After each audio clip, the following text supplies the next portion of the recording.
When Mercy wore dust and silence. When Evelyn Harper stumbled from the stagecoach onto the sun-cracked street of Bitter Creek, Wyoming territory, her split lip still bleeding and her wedding dress torn at the shoulder, every man in sight knew exactly what she was, a mail-order bride whose husband had decided she wasn't worth keeping. The bruises around her throat told the rest of the story. She had $3, no family, and nowhere to run in a town where women like her either disappeared into brothels or graves. The crowd gathered, some with pity, most with calculation, and one man stepped forward with an offer that made no sense at all. Work for dignity, shelter without a price, and protection from a stranger who asked for nothing in return. If you're watching from anywhere in the world, drop your city in the comments below. I want to see how far Evelyn's story travels. And if you believe some people are worth saving even when they've got nothing left to give, hit that like button and stay with me until the end. This is a story about what happens when mercy meets desperation on the American frontier. The stagecoach lurched to a stop in front of the Bitter Creek General Store, sending up a plume of dust that hung in the still August air like a dirty veil. Evelyn Harper didn't wait for the driver to open the door. She pushed it open herself, her hands shaking so badly she nearly lost her grip on the handle and half fell onto the wooden boardwalk. The impact sent pain shooting through her ribs where Thomas had kicked her 2 nights ago. She caught herself against a post, breathing hard through her mouth because her nose was swollen shut on one side. The late afternoon sun felt like a brand against her bruised face. She'd left everything behind in that cabin 15 miles south. Her trunk, her few possings, the carefully embroidered handkerchiefs her mother had given her before dying of consumption 3 years ago. Everything except the dress she wore, now stained with blood and trail dust, and the $3 Thomas had thrown at her before shoving her out the door. "Payment for services rendered," he'd said, laughing, "though you weren't worth even that." Evelyn straightened slowly, one hand pressed against her corset where the whalebone dug into bruised flesh. She thought she was being practical when she answered Thomas Garrett's advertisement for a wife. A widower, he'd written, seeking a respectable woman to help manage his homestead. The letters had been courteous, almost gentle. She'd imagined a weathered but kind man, perhaps lonely, certainly decent. She'd imagined wrong. The street stretched before her, rutted and worn, lined with false-fronted buildings that seemed to lean toward each other in the heat. Men stood in doorways and on corners, their conversations dying as they caught sight of her. She felt their eyes like hands, cataloging the torn sleeve, the bruises darkening her cheekbone, the split lip she kept licking because it wouldn't stop bleeding. A woman in a blue calico dress stood outside the mercantile, her hand frozen halfway to her mouth. 2 cowboys loitering near the saloon straightened, their gazes sharp with interest. An older man in a suit, the banker perhaps, or a lawyer, frowned and turned away, as if the sight of her embarrassed him. Evelyn knew what they saw, what they thought. A mail-order bride discarded before the ink dried on the marriage certificate. Used goods. A woman so flawed her own husband couldn't stand her after 3 days. Her throat tightened. She wanted to scream at them that she'd tried, that she'd cooked and cleaned and done everything proper, that when Thomas came to her bed the first night, reeking of whiskey and rage, she'd submitted without complaint because that's what wives did, that she'd endured his fists and his words and his contempt because she'd had nowhere else to go. But screaming wouldn't change anything. It never did. Well, well. The voice came from her left, smooth and speculative. "Look what the stagecoach dragged in." Evelyn turned to see a man in an expensive jacket and string tie approaching, his boots polished to a high shine despite the dust. He was perhaps 40, with a neat beard and calculating eyes that swept over her like she was livestock at auction. "My name's Vernon Pike," he said, tipping his hat with exaggerated courtesy. "I own the Lucky Star Saloon. You look like you could use a hot meal and a place to rest." The way he said rest made Evelyn's skin crawl. "Thank you, but I'm fine." Her voice came out hoarse, barely above a whisper. Her throat still hurt where Thomas had choked her. "Don't look fine to me." Pike stepped closer, and she caught the scent of bay rum and cigar smoke. "Look like you need help. I'm a helpful man, Mrs. Garrett." The name tasted like ash, but it was still legally hers. "Ah." Pike's smile widened. "So Tom Garrett finally got himself a wife. Didn't last long, I see. Tom's got a temper, everyone knows it. Got worse after he lost his land in that poker game last spring." He paused, letting that information settle. But his loss could be your gain. I've got rooms above the saloon, clean sheets, 3 meals a day. All you'd have to do is serve drinks, be friendly to the customers. I don't think, of course, some girls do more than serve drinks. Pike's voice dropped to an intimate murmur. Make real good money that way. Pretty thing like you, even banged up, could earn enough to buy a ticket anywhere you want to go. Think about it. Evelyn's hands curled into fists, her nails digging into her palms. She wanted to spit in his face, to tell him she'd rather starve than set foot in his saloon. But the $3 in her pocket wouldn't buy more than a few nights' lodging and meals. She had no skills beyond basic housekeeping, no references, no friends or family within 500 miles. She's not interested. The new voice was quiet, almost flat, but it cut through Pike's sales pitch like a blade. Evelyn turned to see a man standing a few feet away, his thumbs hooked in his belt, his hat pulled low enough to shadow most of his face. He was tall, lean in the way of men who worked hard and ate light, dressed in worn denim and a faded blue shirt. Dust covered his boots and clung to his pants. He didn't look like much, certainly not like someone who could challenge Vernon Pike, who apparently owned the biggest saloon in town. But Pike stepped back, his smile faltering. Didn't see you there, Dawson. This is a private conversation. Didn't look private, looked like you were circling. The man called Dawson tilted his head slightly, and Evelyn caught a glimpse of gray eyes beneath the hat brim, steady and watchful. Thought I'd give the lady another option. Oh? Pike's voice hardened. And what option would that be? Honest work, fair wages, no strings. Pike laughed, a sound edged with contempt. You offering charity now, Caleb? Gonna take in every stray that wanders into town? Thought you'd learned your lesson about that. Something flickered in Dawson's expression, too fast for Evelyn to read. My offer stands, if she wants it. If not, that's her choice to make. He looked at Evelyn directly for the first time, and she felt the weight of that gaze. Not leering or calculating like Pike's, not pitying like the woman outside the mercantile, just assessing, like he was trying to figure out if she had any fight left in her. She wasn't sure she did, but something about the way he stood there, unhurried and unbothered by Pike's sneering or the gathering crowd of onlookers, made her want to find out. What kind of work? Her voice still sounded wrecked, but she forced the words out clearly. I've got a ranch about an hour's ride north. Run cattle, some horses. My housekeeper's sister took sick last month and she left to care for her. Haven't found a replacement yet. He paused, considering. You know how to cook? Clean? Mend? Yes. Basic housekeeping she could do. She'd been doing it since she was 12. Then the job's yours if you want it. Room and board plus $15 a month. Sundays off. You keep to yourself, do your work, we'll get along fine. $15 a month was a decent wage, more than fair for a woman with no references and visible proof of failure written across her face. It was also far less than Pike was probably offering, though his opportunity came with expectations that made her stomach turn. And the strings? Evelyn asked, because men like Pike had taught her that nothing came without a cost. Dawson's mouth twitched, not quite a smile.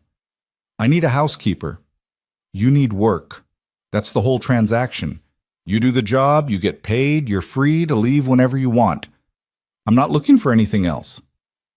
Caleb Dawson, the righteous hermit, Pike said, his voice dripping with mockery. Living out there alone, nursing his grief and his grudges. You think working for him will be better than working for me? He'll work you half to death and bore you the other half. Man barely speaks 10 words in a week. Better silent than slimy, Dawson said without heat. He looked at Evelyn again. Your choice, ma'am. But decide quick. I've got supplies to load, and I'd like to be home before full dark. Evelyn looked between the two men, Pike with his oily charm and expensive clothes, Dawson with his dust and his quiet and his eyes that didn't strip her naked just by looking. Behind them, the town watched and waited, ready to judge whatever choice she made. She'd made one terrible choice 3 months ago when she'd answered Thomas Garrett's advertisement. Every instinct she had left was screaming at her not to trust another man, not to put herself in another isolated place where no one could hear her scream. But she'd screamed plenty in Thomas's cabin, and it hadn't helped. And something about the way Dawson had said, your choice, like he actually meant it, like he'd walk away without argument if she said no, made her think maybe, just maybe, he was different. Or maybe she was a fool twice over. Either way, she was out of options. "I'll take the job," she said, her voice stronger now. "Mr. Dawson," Pike's expression darkened. "You're making a mistake. When you change your mind, and you will, don't come crying to me." "Won't be necessary," Dawson said. He gestured toward a wagon hitched outside the general store, loaded with sacks of flour and other supplies. "You need anything from inside before we go?" Evelyn thought about what she needed. A change of clothes that didn't smell like blood and fear, soap, perhaps a comb to work the tangles from her hair. But she had $3 to her name and no idea how long it would take to earn more. "No," she said. "I'm ready." Dawson nodded once, then turned and walked toward the wagon without looking back to see if she'd follow. After a moment, Evelyn did, her feet dragging with exhaustion and pain.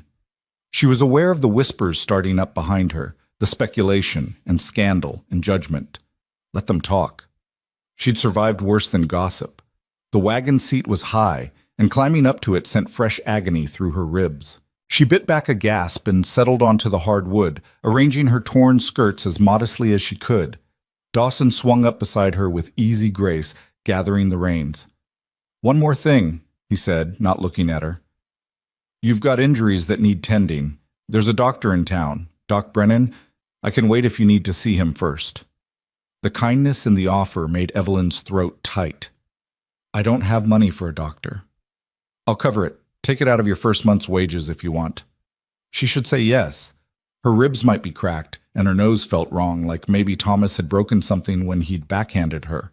But the thought of being touched right now, even by a doctor, even for healing, made her want to crawl out of her skin. "Maybe later," she whispered. I need to be away from here." Dawson studied her for a long moment, then clicked his tongue and set the horses moving. The wagon lurched forward, and Evelyn gripped the edge of the seat to keep from swaying.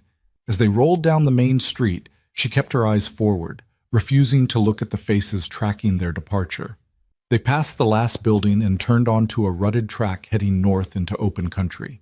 The land stretched out in all directions, brown grass and scattered sage beneath a sky so vast it made Evelyn feel small and exposed.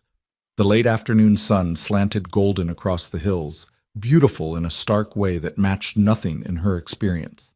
She'd grown up in St. Louis, in a narrow house on a narrow street where the buildings pressed close and you could hear your neighbors through the walls.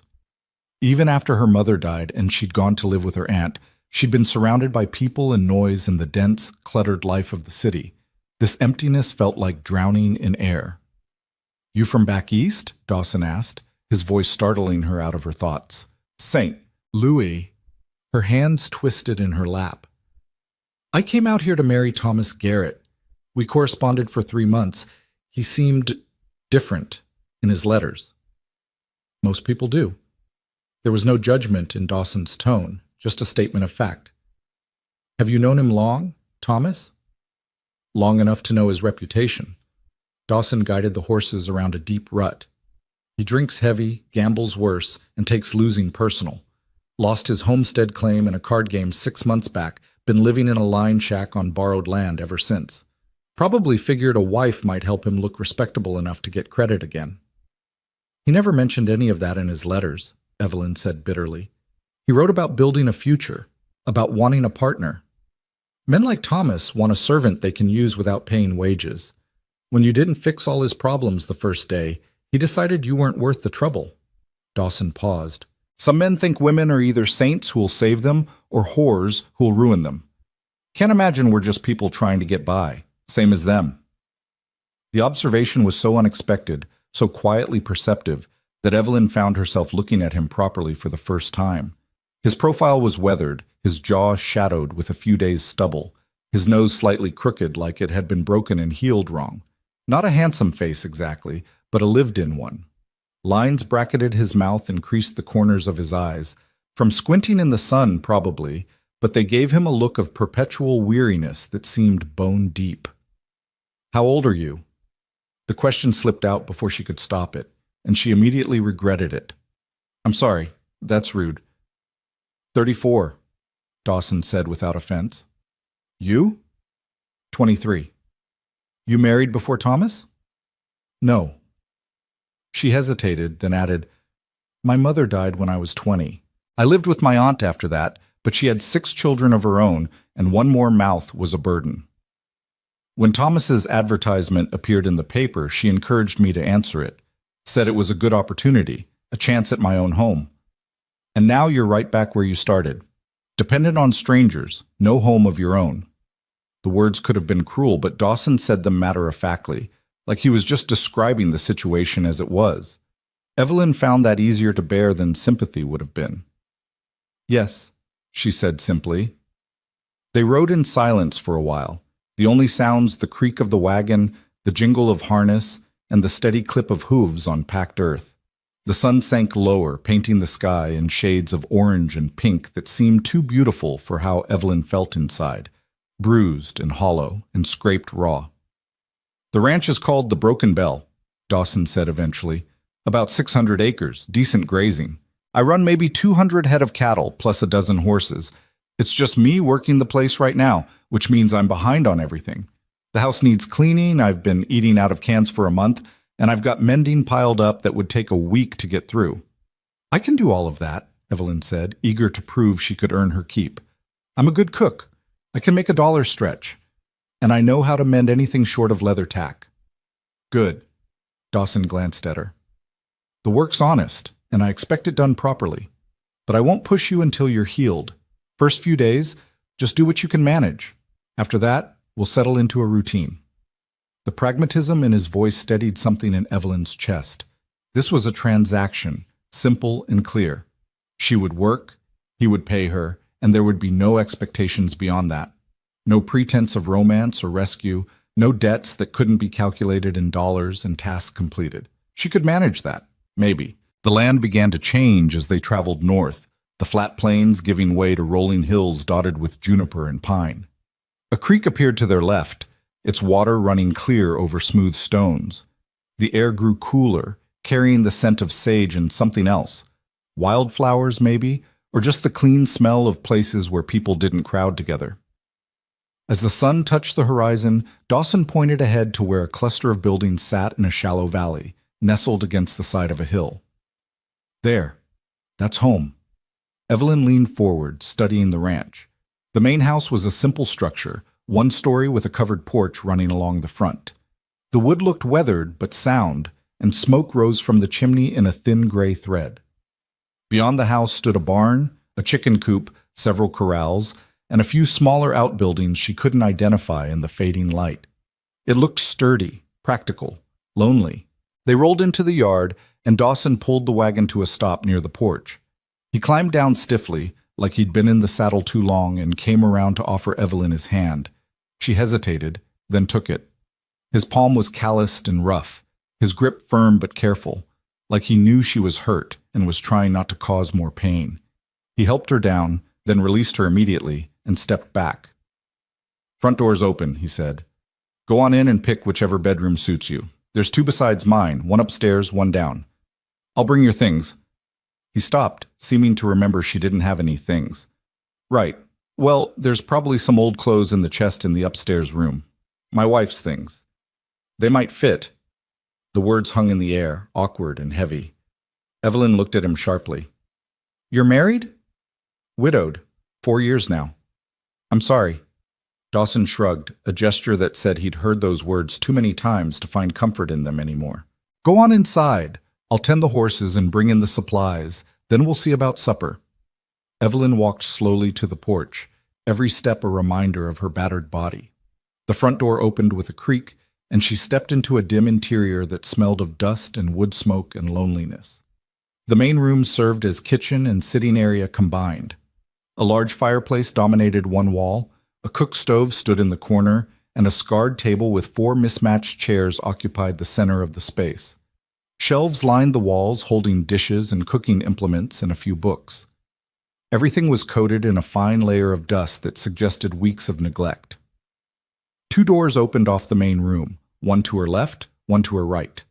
A narrow staircase led upward into darkness. Evelyn found a lamp on the table, managed to get it lit with shaking hands, and carried it upstairs. The upper floor was a single large room under the eaves, with a slanted ceiling and a small window at each end. A bed frame stood against one wall, its mattress rolled up and tied. A dresser and a wooden chest completed the furnishings. Evelyn set the lamp on the dresser and opened the chest. Inside, carefully folded, she found women's clothing, dresses in calico and wool, petticoats, stockings, a nightgown. Everything was years out of fashion but clean and well made. At the bottom of the chest lay a quilt in a wedding ring pattern, the stitching so fine it must have taken months to complete. She lifted out the nightgown, holding it against herself. The woman who'd worn this had been taller than Evelyn and broader through the shoulders, but the fabric was soft, worn to gentleness by many washings, and the thought of clean clothes against her skin was almost overwhelming. Footsteps sounded below, followed by the thud of heavy sacks being set down. Dawson's voice drifted up. "There's a pump out back if you want to wash up. Water's cold, but it's clean. I'll get a fire going and heat some for a proper bath if you'd rather wait." Evelyn made her way downstairs carefully, the nightgown clutched in her hands. Dawson was stacking supplies on the shelves, his movements efficient and practiced. He glanced at her, then at the nightgown, and something complicated crossed his face. "Those fit all right?" he asked. "I think so. Thank you for letting me use them." "No sense in them sitting empty." He turned back to the shelves. Sarah would have wanted them used. She wasn't precious about things, just about people. The name hung in the air between them. Sarah, who had made the quilt in the wedding ring pattern and worn these dresses and lived in this lonely house with a man who barely spoke. Evelyn wondered what had happened to her, how she'd died, whether she'd been happy here, but asking felt like prying, and Evelyn was too tired to navigate those waters tonight. "I'll wash up," she said instead, "and then, if you show me where everything is, I can start supper." Dawson looked at her like she'd grown a second head. "You just got here. You're half dead on your feet. I can manage supper. You hired me to cook and keep house. I'd like to start earning my keep." "You'll earn it soon enough." His voice was firm. "Tonight, you rest. Tomorrow, we'll figure out the routine." Evelyn wanted to argue, wanted to prove she was worth the $15 a month and the room and the borrowed clothes.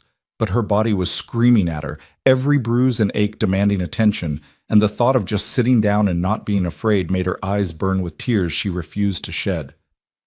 "All right," she whispered. "Thank you."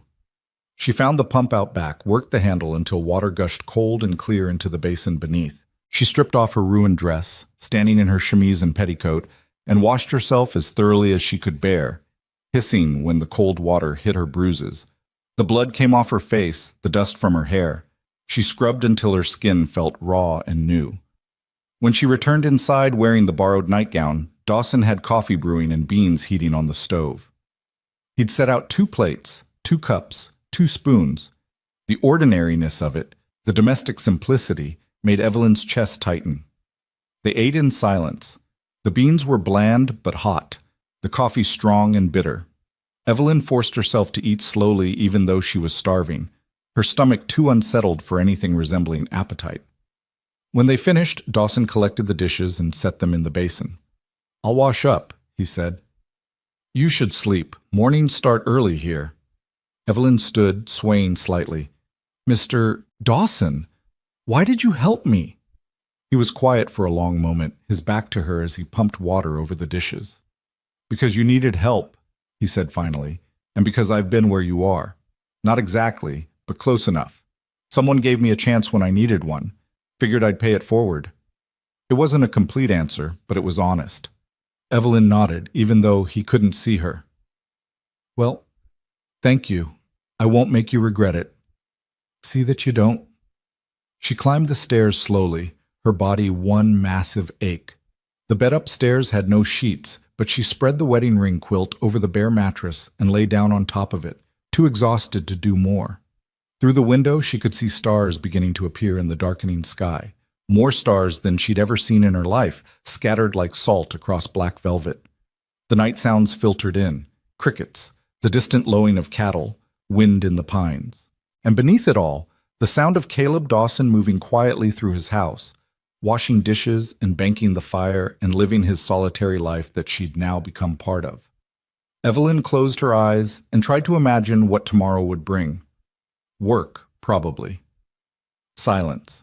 The slow process of healing, if healing was even possible. But for the first time in 3 days, maybe in 3 months, maybe in the 3 years since her mother died, she felt something other than fear. She felt like maybe, just maybe, she might survive this after all. Evelyn woke to the sound of a rooster crowing and pale gray light filtering through the window. For a disorienting moment, she didn't know where she was. The ceiling was wrong, slanted and unfamiliar, and the air smelled of pine and dust instead of Thomas's sour sweat and whiskey breath. Then memory crashed back. The stagecoach, the town, Vernon Pike's oily smile, Caleb Dawson's quiet offer. She sat up slowly, cataloging her injuries in the morning light. Her ribs screamed with every breath. Her face felt swollen and hot, the bruises probably darker now than they'd been yesterday. Her throat ached where Thomas had choked her, and when she touched it gently, she could feel the shape of his fingers still pressed into her skin. But she was alive. And she was here, wherever here was, instead of in Pike's saloon or back in Thomas's cabin or dead in a ditch somewhere. That was something. She rose carefully and dressed in one of Sarah Dawson's calico dresses, a faded blue that hung loose on her smaller frame but was blessedly clean. There was a mirror above the dresser, small and speckled with age, and Evelyn made herself look at her reflection.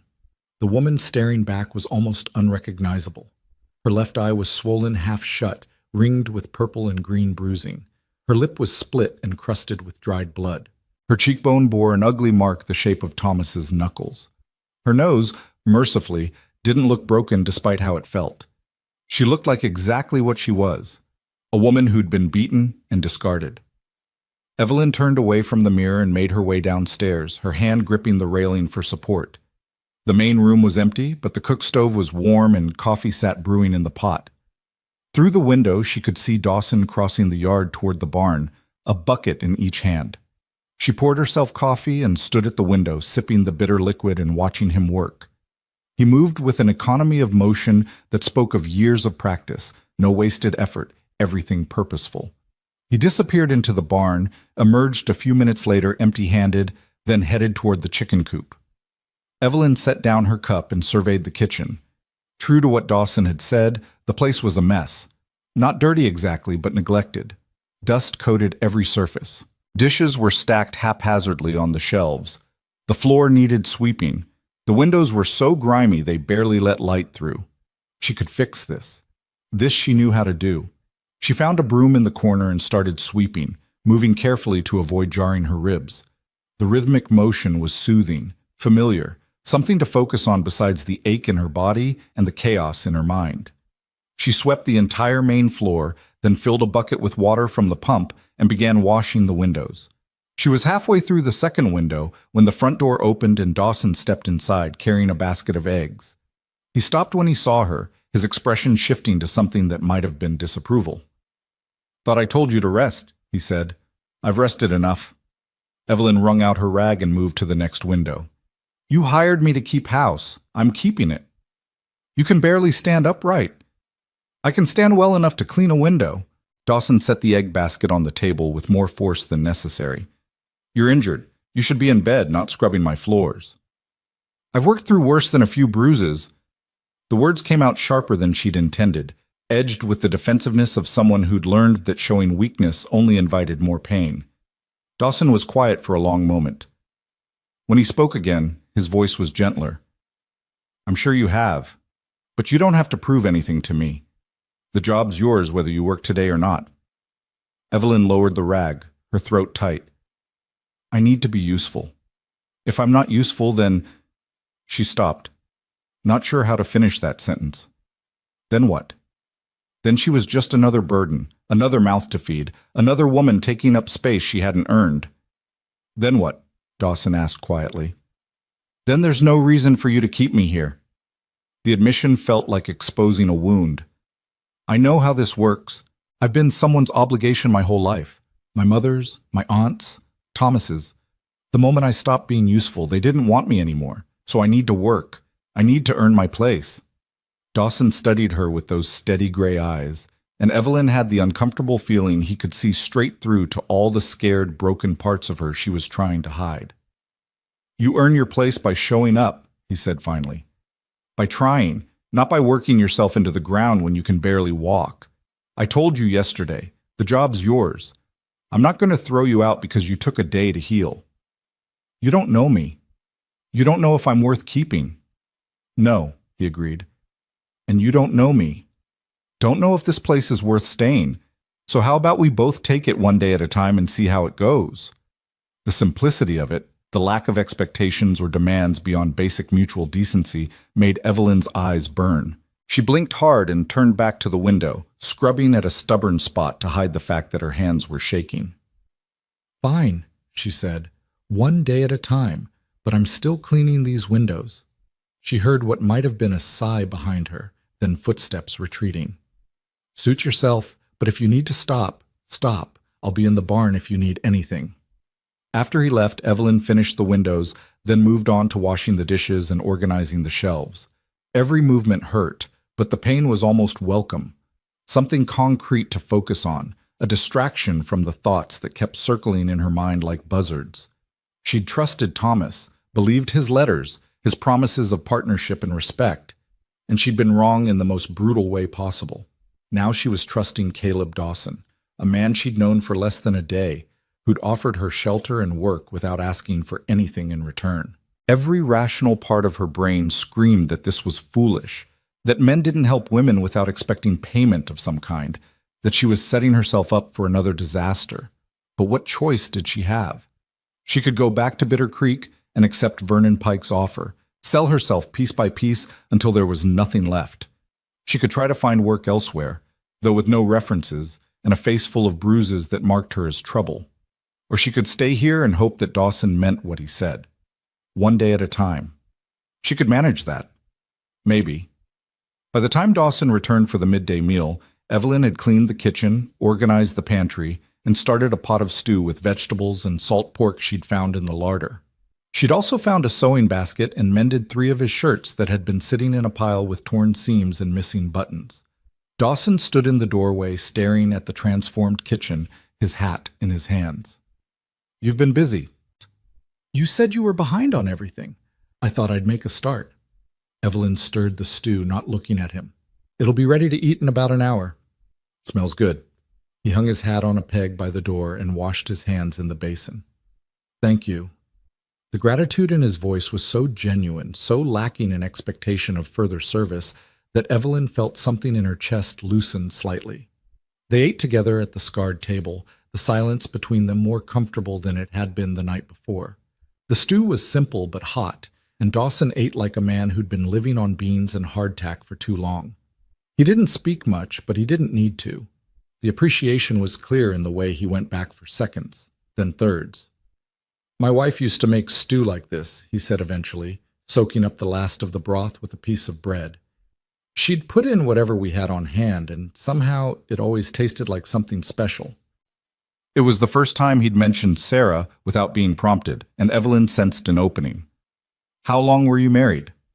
6 years, met her in Colorado, brought her back here when I claimed this land."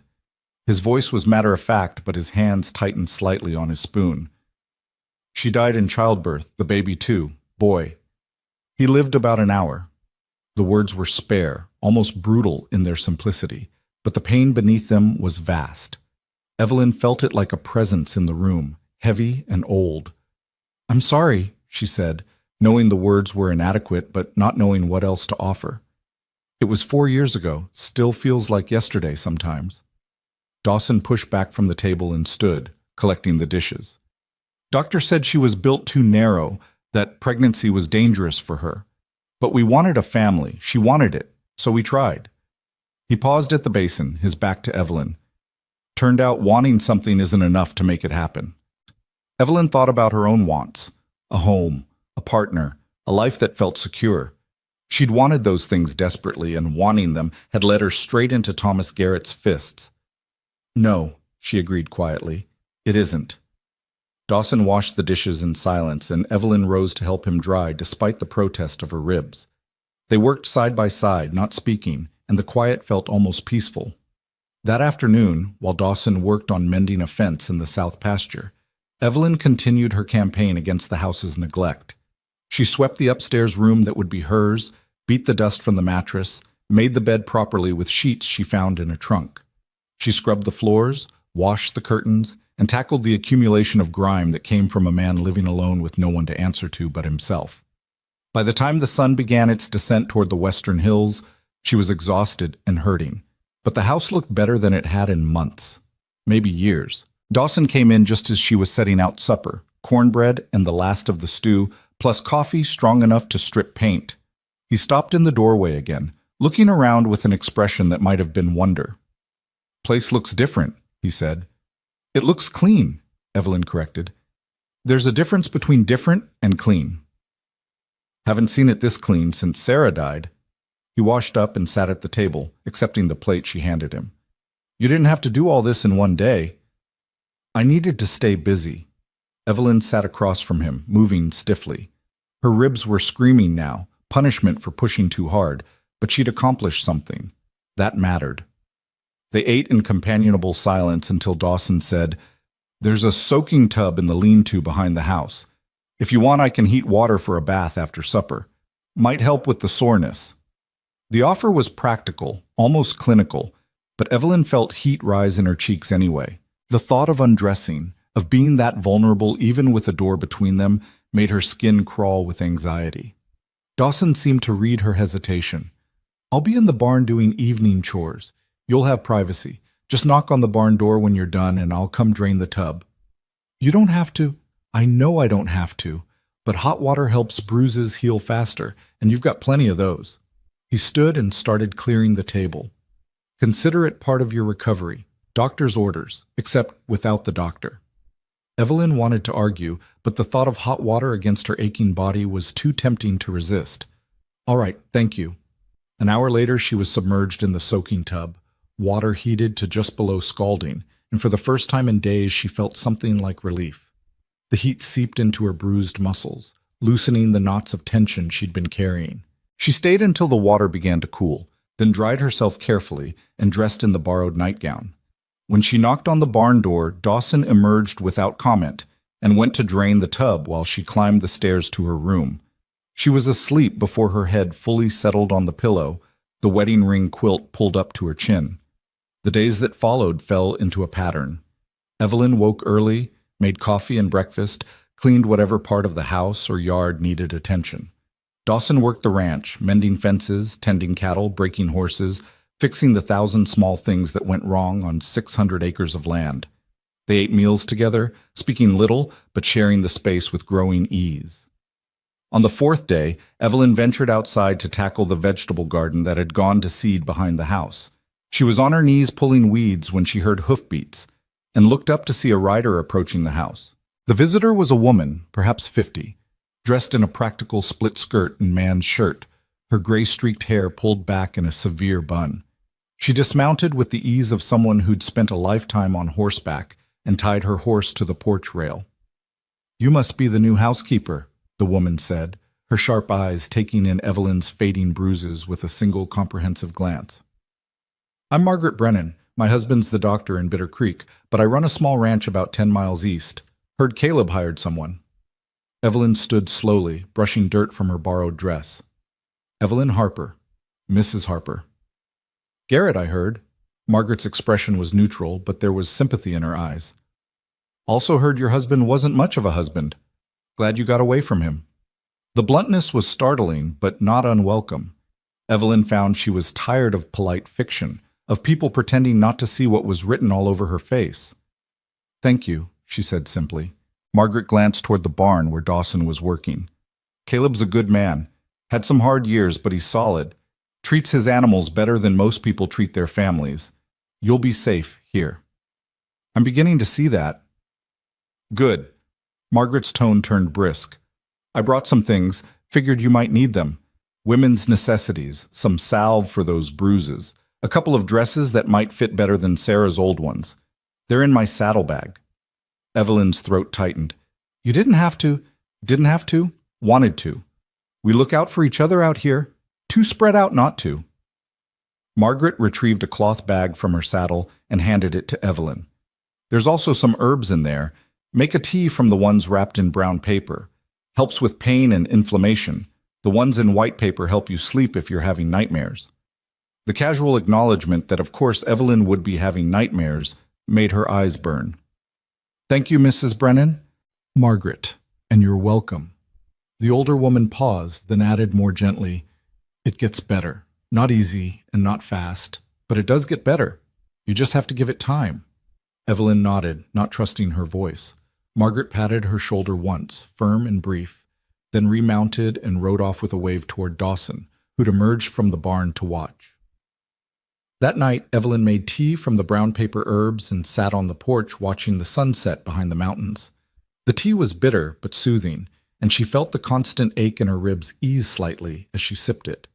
Dawson joined her after finishing his chores, carrying his own cup of coffee. He settled into the other chair with a sigh that spoke of a long day's work. Margaret bring you supplies? He asked. Yes, she was very kind. Margaret's good people. Her and Doc Brennan both. They help where they can. He sipped his coffee. She say anything else? That you're a good man, that I'll be safe here. Dawson made a non-committal sound. Margaret's got opinions about everything. Sometimes they're even right. Evelyn smiled slightly, the expression pulling at her healing lip. She seems like the kind of person who's usually right. Unfortunately. Dawson was quiet for a moment, then said, You settling in all right? Everything you need? Yes, more than I expected, honestly. Good. He hesitated, then added, You've done good work this week. House looks better than it has in years. Meals are excellent. You're earning your keep and then some. The praise made Evelyn's chest warm. Thank you. Just stating facts.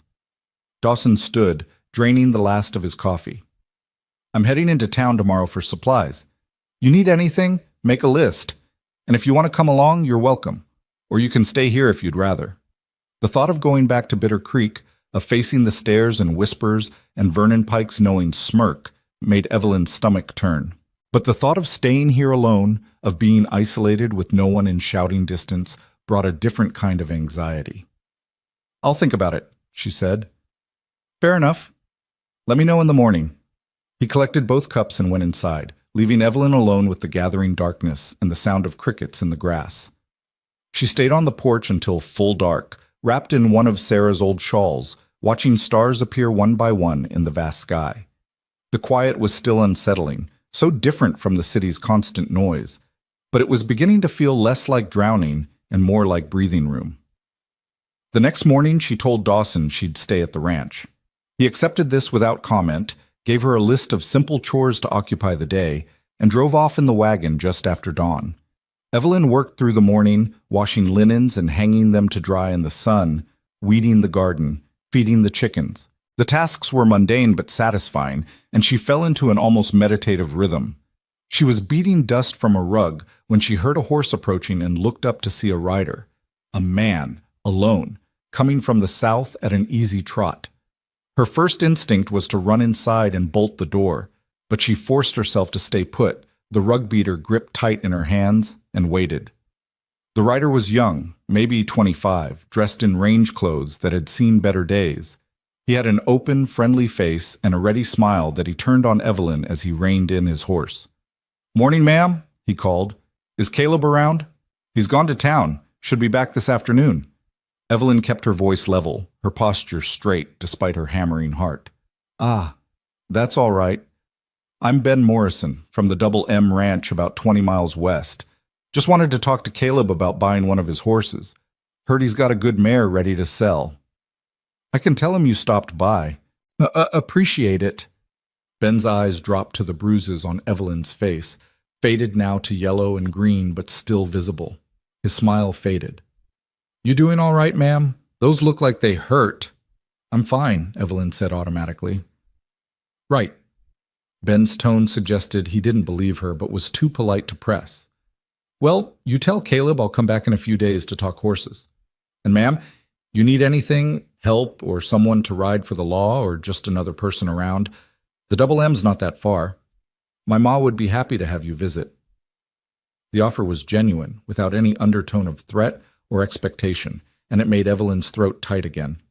"Thank you, Mr. Morrison." "Ben, please." He tipped his hat. "You take care now."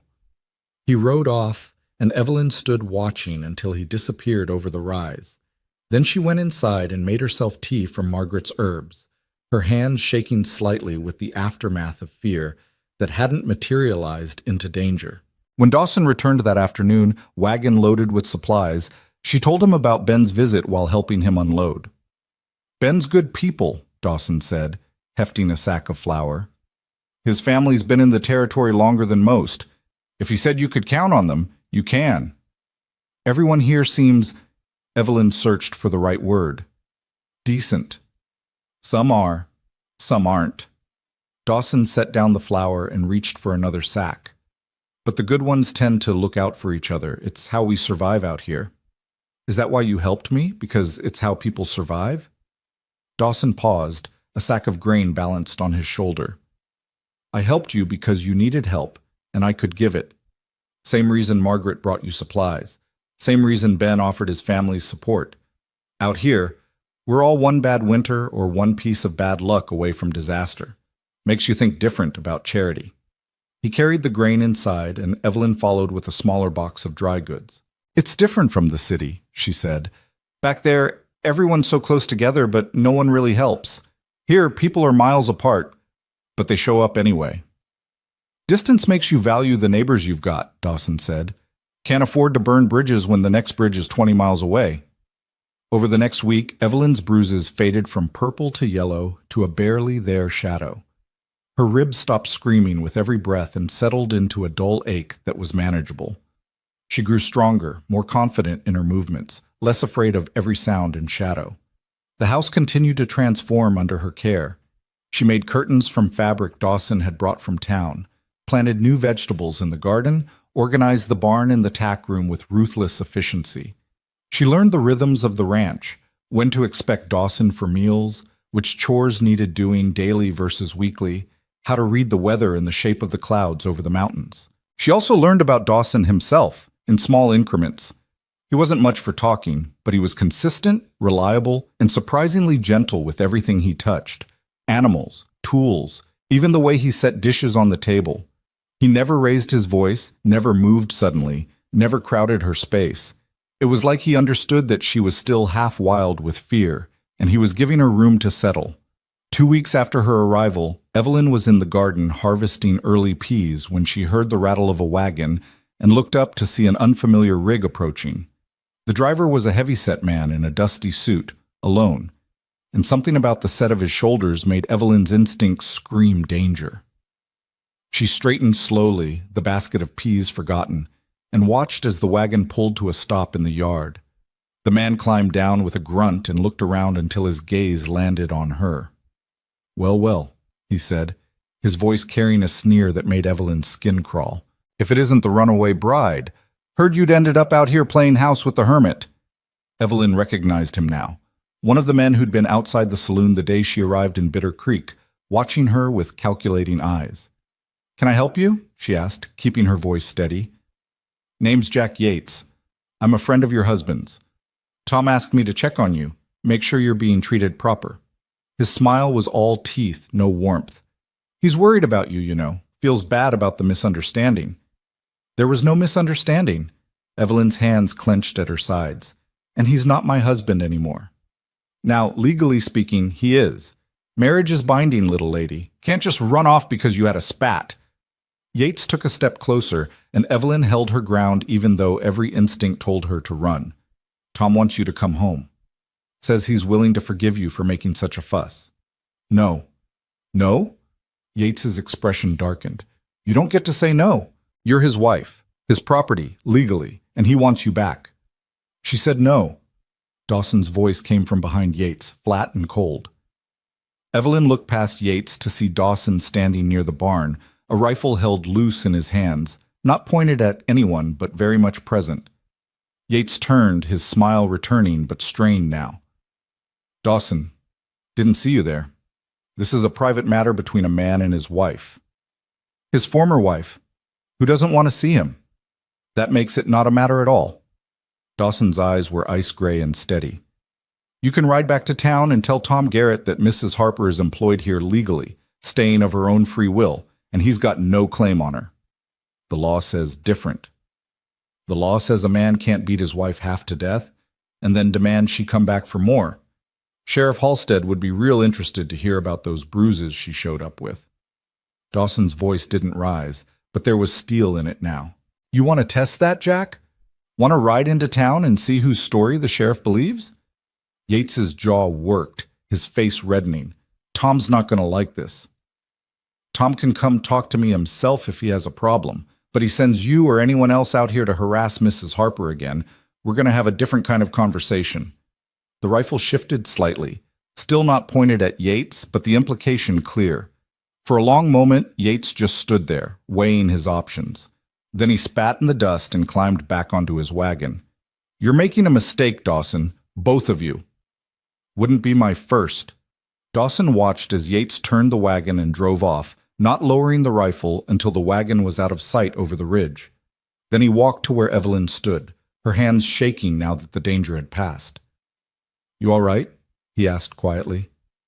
Yes. Thank you. Her voice came out thin, breathless.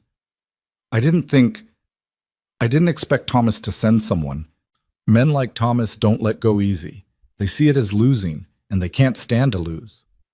Dawson leaned the rifle against the fence and turned to face her fully. He might try again, might come himself next time. You need to be ready for that. I don't know how to be ready. The admission felt like failure. I don't know how to fight him. You don't fight him. You outlast him. Dawson's expression was serious. Men like that, they're counting on you being afraid, being alone, having nowhere to go. But you're not alone. You've got me and Margaret and Ben Morrison's family and anyone else in this territory who's got a shred of decency. Thomas can bluster all he wants, but he can't make you go back. He said I'm his property, legally. Legally, marriage gives a man certain rights, but it doesn't give him the right to abuse, and it doesn't mean you've got no recourse. Dawson paused. If it comes to it, we can talk to Sheriff Halstead. He's a fair man. Or we can see about getting the marriage annulled, though that'd mean a trip to the county seat and some legal fees. The thought of legal battles and official proceedings made Evelyn tired, but the alternative, going back to Thomas, submitting to more beatings, more degradation, was impossible. I'll think about it, she said. You do that. Meanwhile, you stay alert. Don't go far from the house alone, and if anyone shows up when I'm gone, you get inside and bar the door. There's a shotgun in the corner by the fireplace. You know how to use one? No. Then I'll teach you. He picked up the rifle again. Tomorrow, after chores. Can't have you defenseless out here. That night, Evelyn lay awake in her room, staring at the ceiling and thinking about Jack Yates's words. His property, legally. The phrase circled in her mind like a vulture, a reminder that the law didn't care much about bruises or fear or a woman's right to refuse. But Dawson had stood up for her, had put himself between her and danger without hesitation, without asking for anything in return, had offered to help her fight, to teach her to defend herself. Nobody had ever done that before. Not her aunt, who'd been eager to marry her off and reduce the burden. Not her mother, who'd loved her but been too sick to protect her. Not anyone. Evelyn pulled the wedding ring quilt up to her chin and closed her eyes, and for the first time since leaving Thomas's cabin, she let herself imagine a future that didn't involve running, a future where she stayed, where she learned to shoot and to stand her ground, where she built something resembling a life. It seemed impossible. But then again, 2 weeks ago, surviving another day had seemed impossible, and here she was, still breathing, still trying. Maybe that was enough. Morning came cold and clear, frost glittering on the grass like scattered diamonds. Evelyn woke before dawn and dressed quickly, her breath misting in the chilly air. Downstairs, she found Dawson already at the stove, coffee brewing and bacon sizzling in the pan. Sleep all right? He asked, without turning around. Well enough. The lie came easily. She'd barely slept at all, every creak of the house making her jolt awake, half convinced Thomas or Jack Yates was breaking down the door. Dawson glanced at her, and something in his expression said he knew she was lying but wasn't going to call her on it. We'll do that shooting lesson after breakfast. Weather's good for it. They ate quickly, then Dawson led her out past the barn to a clearing where he'd set up a row of tin cans on a fallen log. He handed her the shotgun, showing her how to hold it, how to brace it against her shoulder, how to sight down the barrel. It's going to kick, he warned. Don't fight it. Just let your body absorb the recoil, and don't close your eyes when you pull the trigger. Evelyn hefted the shotgun, surprised by its weight. The metal was cold against her hands, the stock smooth from years of use. What am I aiming for? See that can on the left? Start there. Dawson stepped behind her, adjusting her stance with impersonal touches, a hand on her elbow, fingers correcting her grip. Breathe in, let half of it out, then squeeze the trigger slow and steady. She did as he said, her heart hammering. The shotgun roared, the recoil slamming into her shoulder hard enough to make her stumble back. The can didn't even wobble. Good, Dawson said. You didn't flinch. Try again.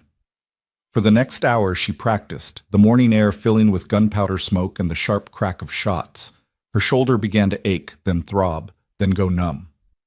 She missed more than she hit, but gradually she started connecting, cans jumping and spinning off the log, small victories that made her chest warm with something like pride. That's enough for today, Dawson finally said. You're getting tired, and tired makes sloppy. We'll practice again tomorrow. Evelyn lowered the shotgun, her arms trembling with fatigue. How long before I'm actually good at this? Depends on how often you practice. A few weeks? Maybe a month? He took the shotgun from her and began cleaning it with practiced efficiency. But you don't need to be a sharpshooter. You just need to be able to defend yourself if it comes to it.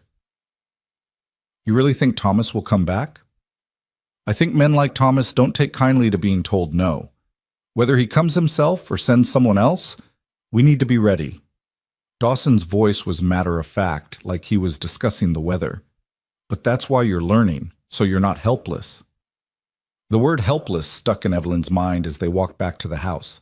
She'd been helpless in Thomas's cabin, helpless on the streets of Bitter Creek, helpless her whole life in the face of circumstances she couldn't control. But standing there with the shotgun in her hands, feeling the weight of it, and knowing she could use it if she had to, she'd felt something different. Not powerful exactly, but not powerless either. That afternoon, while Dawson rode out to check the cattle in the north pasture, Evelyn worked in the garden and thought about what defense really meant. It meant more than just shooting straight. It meant having money saved, having skills that were valuable, having people who'd stand with you when trouble came. She had the skills now, or was learning them. She had Dawson, at least for the moment, and Margaret Brennan and the Morrisons. But money was still a problem. She'd been here 3 weeks and earned $45. Not nothing, but not enough to get far if she had to run again. The thought of running made her stomach turn. She was tired of running, tired of being afraid, tired of letting men like Thomas dictate the shape of her life. But she didn't know how to stop, didn't know how to stand and fight when the law itself said she belonged to someone else. She was still wrestling with these thoughts when she heard hoofbeats and looked up to see not one rider, but 3, approaching from the direction of town. Her first instinct was to run for the house, grab the shotgun, bar the door. But something made her hold her ground, the garden hoe gripped tight in her hands. The lead rider was Sheriff Halstead, a broad-shouldered man in his 50s with a silver star pinned to his vest. Behind him rode 2 deputies, both young and serious-faced. They reined in at the edge of the yard, and Halstead tipped his hat to Evelyn. "Afternoon, ma'am. You must be Mrs. Harper. I'm Sheriff Halstead. Mind if we have a word?" "What about?" Evelyn's voice was steadier than she felt. "About Tom Garrett, and some allegations he's made." Halstead dismounted with a grunt, his deputies following suit. "Is Caleb Dawson around? He's out checking cattle. Should be back soon. We'll wait then." Halstead's gaze took in the garden, the neat yard, the smoke rising from the chimney. "Place looks good. Heard Caleb hired on a housekeeper. Seems to be working out."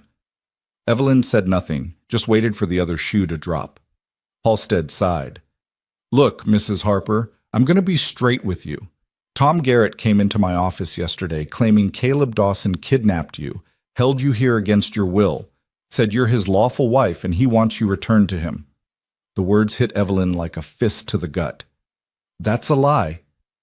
I figured it might be, given the state you were in when you arrived in town. But I've got to investigate the claim. That's my job. Halstead's expression was sympathetic but firm. So I'm asking, are you here of your own free will? Is Dawson treating you proper? Yes, to both. Evelyn lifted her chin, meeting the sheriff's eyes directly. Mr. Dawson offered me work when I had nowhere else to go. He's been nothing but respectful. I'm staying because I choose to, not because anyone's forcing me. And what about your husband? Tom says you ran off without cause, that you've been filling folks' heads with lies about him. The only lies are the ones he's telling. Evelyn's hands tightened on the hoe. He beat me, Sheriff. You can ask anyone who saw me that first day. I had bruises around my throat where he choked me, a split lip, cracked ribs. That's not a misunderstanding or a lover's spat. That's assault. One of the deputies shifted uncomfortably. Halstead's jaw tightened. I saw the bruises myself when you arrived, heard the talk. But legally, a man's got certain rights regarding his wife, and unless you can prove he's a danger, how much more proof do you need than the marks he left on her body? Dawson's voice cut across the yard, hard and cold. He rode in on his horse, his posture relaxed but his eyes sharp as he took in the scene. He dismounted in one smooth motion and walked to stand beside Evelyn, not touching her but close enough that his presence felt like a wall between her and the sheriff. Caleb, Halstead nodded. We were just discussing I heard what you were discussing. You're here because Tom Garrett filed a complaint. Let me guess. He claims I stole his wife, and he wants her back. That's the gist of it. And what does the law say about a man who beats a woman half to death? Dawson's voice was level, but there was fury underneath it, banked and controlled. Because that's what Tom did. I saw the bruises myself when she got off that stagecoach. Everyone in town saw them. You gonna tell me that's legal? That a man can do that and then demand his victim come back for more? I'm not saying it's right, but you're not saying it's wrong either. You're standing here telling Mrs. Harper that because a piece of paper says she's Tom Garrett's wife, she's got no choice but to go back to him. Dawson took a step forward, and the deputies' hands drifted toward their guns. That's not law, Sheriff. That's cowardice dressed up as duty. Halstead's face reddened. Watch yourself, Dawson. I'm trying to handle this fair. Fair would be arresting Tom Garrett for assault. Fair would be protecting Mrs. Harper instead of threatening to send her back to the man who hurt her. Dawson's voice was still quiet, but it carried the weight of absolute conviction. You want to take her? You'll have to go through me first. The silence that followed was taut as a stretched wire. Evelyn held her breath, watching the sheriff's face, trying to read which way he'd jump. The deputies looked uncertain, their hands still hovering near their weapons. Finally, Halstead let out a long breath. Nobody's taking anybody anywhere today. I came to investigate a complaint, and I have. Mrs. Harper says she's here of her own will, and I've got no evidence otherwise. He looked at Evelyn, his expression softening slightly. But you should know, ma'am, that Tom's not going to let this go. He's got pride, and he's got friends, and he's going to keep making trouble. Let him try, Dawson said flatly. I'm serious, Caleb. Tom's been talking to some of the boys at the saloon, getting them riled up, saying you stole what's his, that you need to be taught a lesson. Halstead shook his head. I can keep the peace in town, but out here you're on your own. You'd best watch your back. I always do. Halstead remounted, his deputies following suit. One more thing. There was a situation 4 years back. A man died on your property under questionable circumstances. You were cleared, but there's still talk. Tom's trying to dredge that up, use it to paint you as dangerous. You might want to get ahead of that. Something flickered in Dawson's expression, too fast for Evelyn to read. Ancient history. Not to the people who remember it. Halstead gathered his reins. Just be careful, both of you. Things could get ugly real fast. They rode off, and Evelyn watched until they disappeared over the rise. Then her knees went weak, and she sat down hard on the ground, the hoe falling from her numb fingers. Dawson crouched beside her. You all right? What did he mean about a man dying here? The question came out sharper than she'd intended. What happened 4 years ago? Dawson was quiet for a long moment, his eyes distant. You want the short version or the truth? The truth. He stood and walked to the porch, settling onto the steps. After a moment, Evelyn followed and sat beside him, leaving space between them. 4 years ago, Sarah was pregnant, Dawson said, his voice flat and factual. About 7 months along. I was working on the south fence line when a man showed up at the house. Drifter named Colt Brennan. No relation to the doc. He was drunk, looking for food and money. Sarah tried to give him what we could spare, but it wasn't enough for him. He wanted more. Evelyn's chest tightened. She could see where this was going. I came back for the midday meal and found him trying to force his way into the house. Sarah was on the porch, bleeding from a cut on her head where he'd hit her. She was crying, begging him not to hurt the baby. Dawson's hands clenched into fists. I didn't think. I just acted. Got him away from her, and we fought. He had a knife, I had a shovel from the fence work. When it was over, he was dead, and I was standing over him covered in his blood. Self-defense, Evelyn whispered. That's what the sheriff ruled. But Brennan had family in the territory, and they weren't satisfied with that answer. They wanted me hanged, or at least run out. Sheriff Halstead stood firm, said the evidence was clear, but the talk never really stopped. Some folks still think I murdered him in cold blood. Did Sarah... She went into labor that night. Shock maybe, or the injury to her head. The baby came too early, and neither of them survived it. Dawson's voice cracked slightly on the last words. So I didn't just lose them. I lost them because I killed a man, even if it was to protect them. And there's days I wonder if I'd handled it different, talked instead of fought. Maybe they'd still be here. Evelyn felt tears burning in her eyes. You can't know that. You did what anyone would do. You protected your wife. Doesn't change the outcome. Dawson looked at her, and his eyes were full of old pain. I'm telling you this because you need to know what you're getting into by staying here. Tom's going to use this against me, against you. He's going to say I'm violent, unstable, dangerous. And some people are going to believe him because they want to believe the worst. I don't care what people believe. The words surprised Evelyn with their vehemence. I know what I've seen. You've been nothing but kind and decent to me. You've given me safety when I had none, dignity when I'd been stripped of it. Whatever happened 4 years ago doesn't change that. Dawson studied her face, searching for something. You sure about that? Because once you're tied to me in people's minds, it's going to make your life harder. Might be better for you to move on, find work somewhere else where there's no history following you. I'm already tied to a man who beat me, Evelyn said quietly. At least with you, it's by choice. And it's for something good instead of something that destroys me. They sat in silence as the sun tracked across the sky and shadows lengthened across the yard. Finally, Dawson stood and offered Evelyn his hand, pulling her to her feet. Then we'd better prepare for what's coming, he said, because Tom's not going to stop, and neither are the people who want to see me fail. Over the next 2 weeks, the tension ratcheted higher. Riders passed the ranch at odd hours, sometimes stopping to watch the house from a distance before moving on. Supplies Dawson ordered in town were suddenly unavailable or delayed. Margaret Brennan stopped by twice, bringing food and warnings that Tom was drinking heavy and talking violent. He's gathering support, Margaret said, her face grim. Talking about his rights as a husband, about Caleb being a killer who's corrupted you. Vernon Pike's backing him, probably sees an opportunity to cause trouble. You need to be ready. Evelyn and Dawson fell into a routine of watchfulness.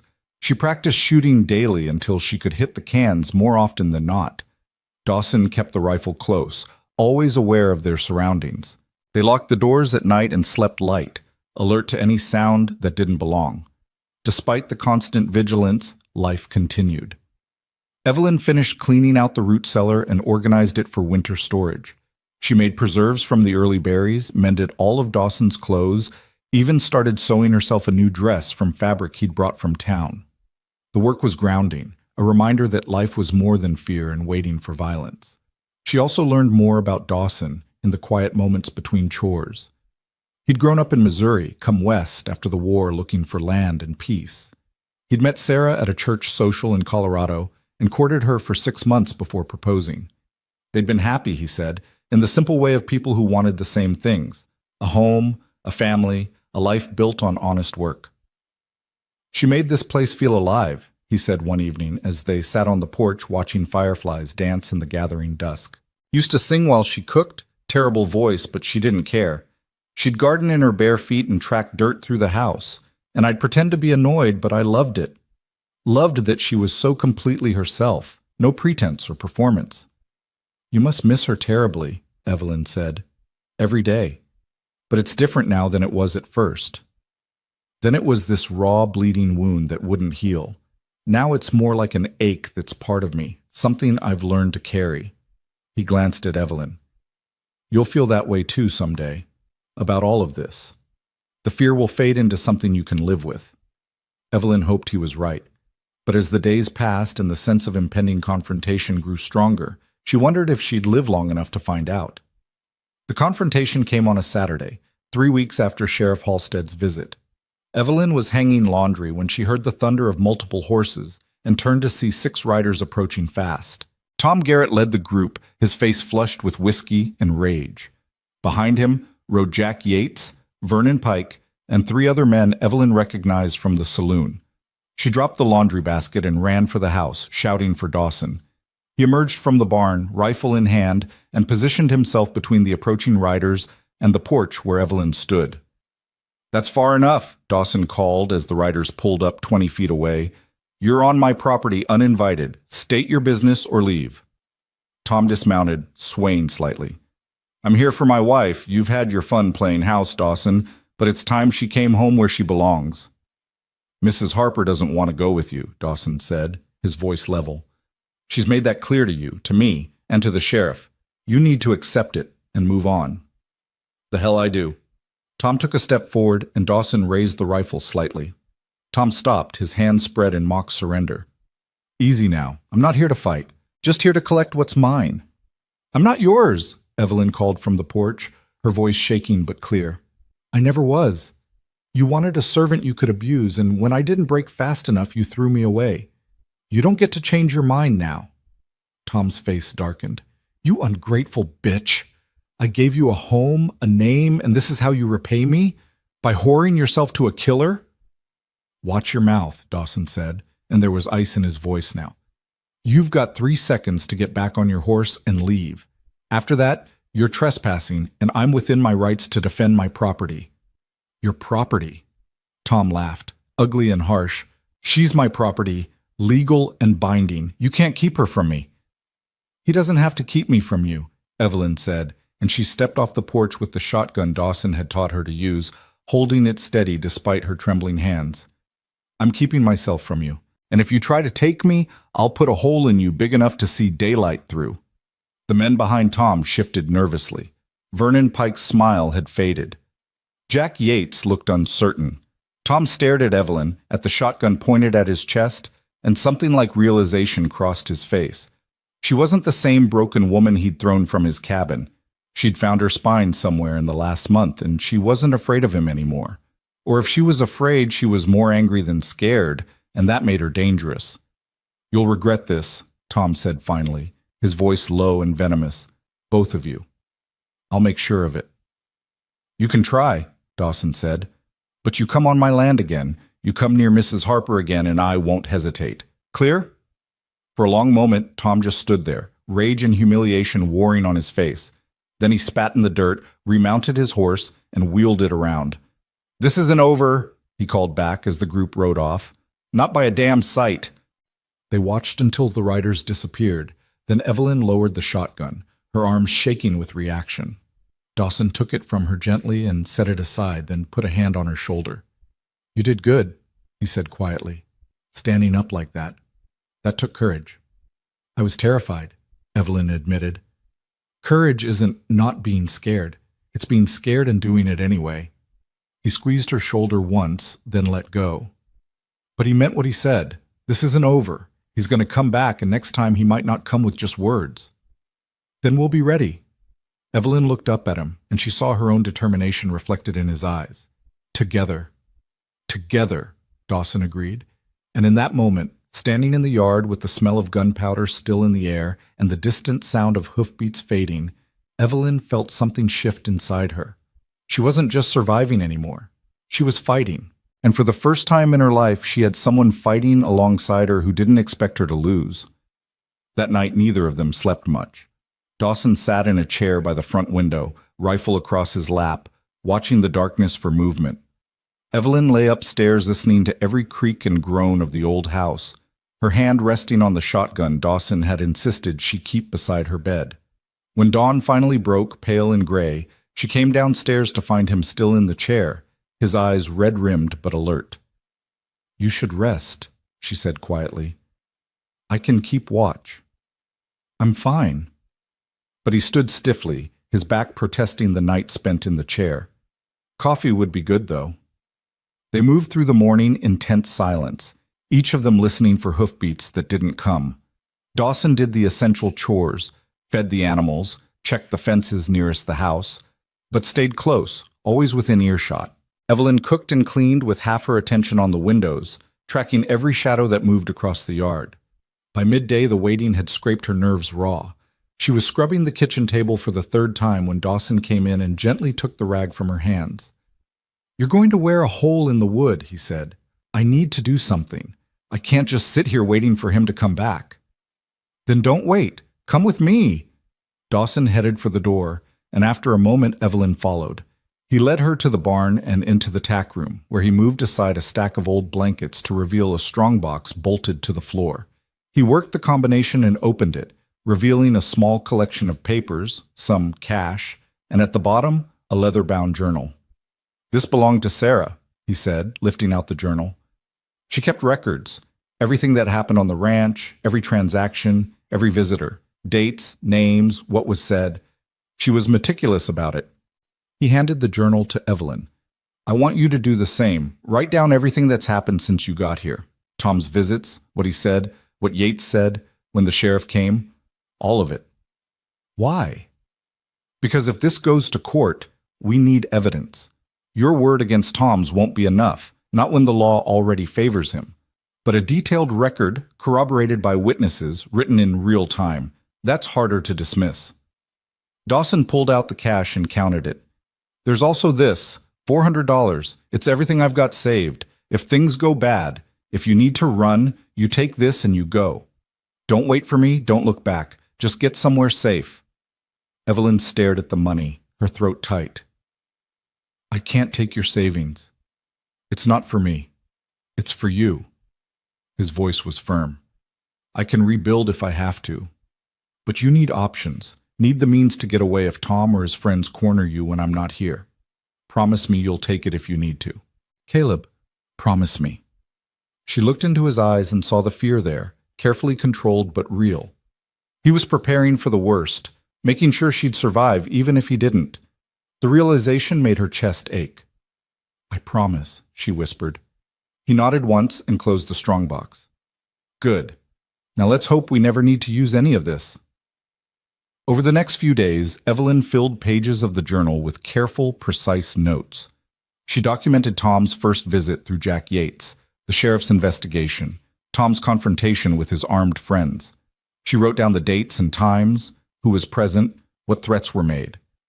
The act of recording it made it real in a way that felt both terrifying and empowering. This was evidence, proof, a record that couldn't be dismissed or ignored. On the fourth day after Tom's visit, Margaret Brennan arrived with her husband in tow. Doc Brennan was a quiet man with kind eyes and gentle hands, and he examined Evelyn's fading bruises with professional detachment. "The ribs healed well," he said. "No permanent damage that I can see. You're lucky." "Lucky," Evelyn repeated flatly. "Poor choice of words," Doc Brennan amended.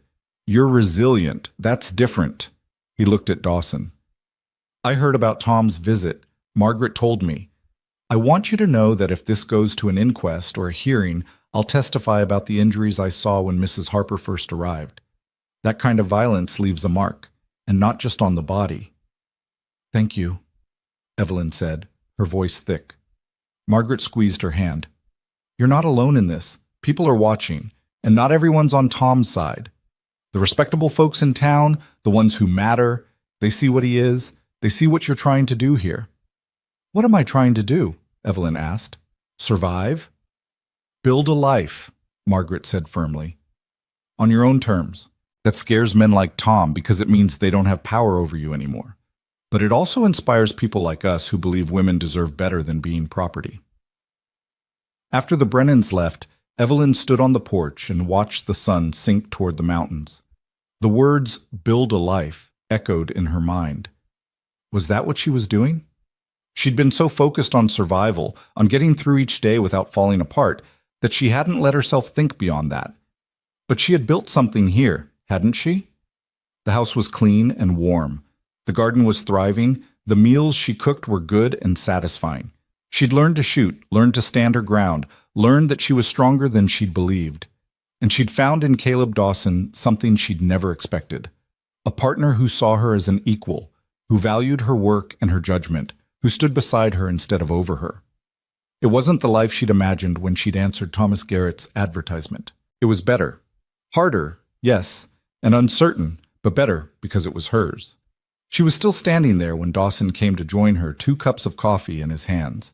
He gave her one and leaned against the porch railing, his eyes on the darkening horizon. "Penny for your thoughts," he said. "I was thinking about what Margaret said, about building a life." Evelyn sipped the coffee, savoring its bitter warmth.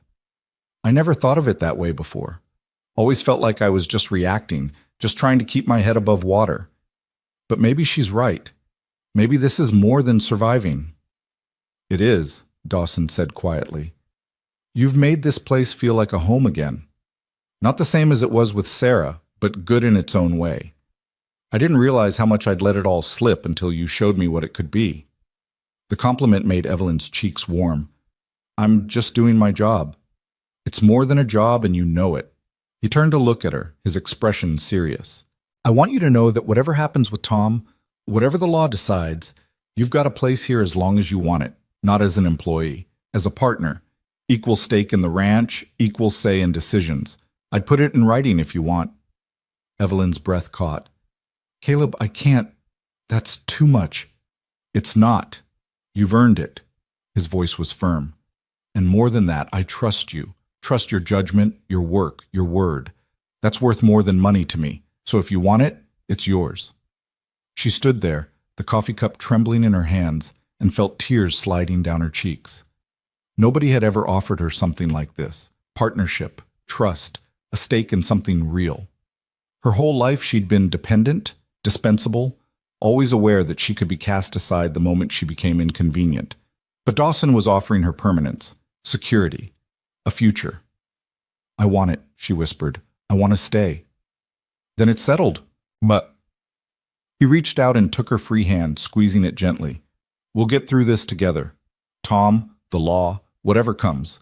Together." The touch sent warmth spreading through Evelyn's chest, a feeling she couldn't quite name. Not romantic, or at least not entirely, but something deeper. Recognition. The sense of being seen completely and accepted anyway. It was terrifying and wonderful all at once. She squeezed back, then let go before the moment could become awkward.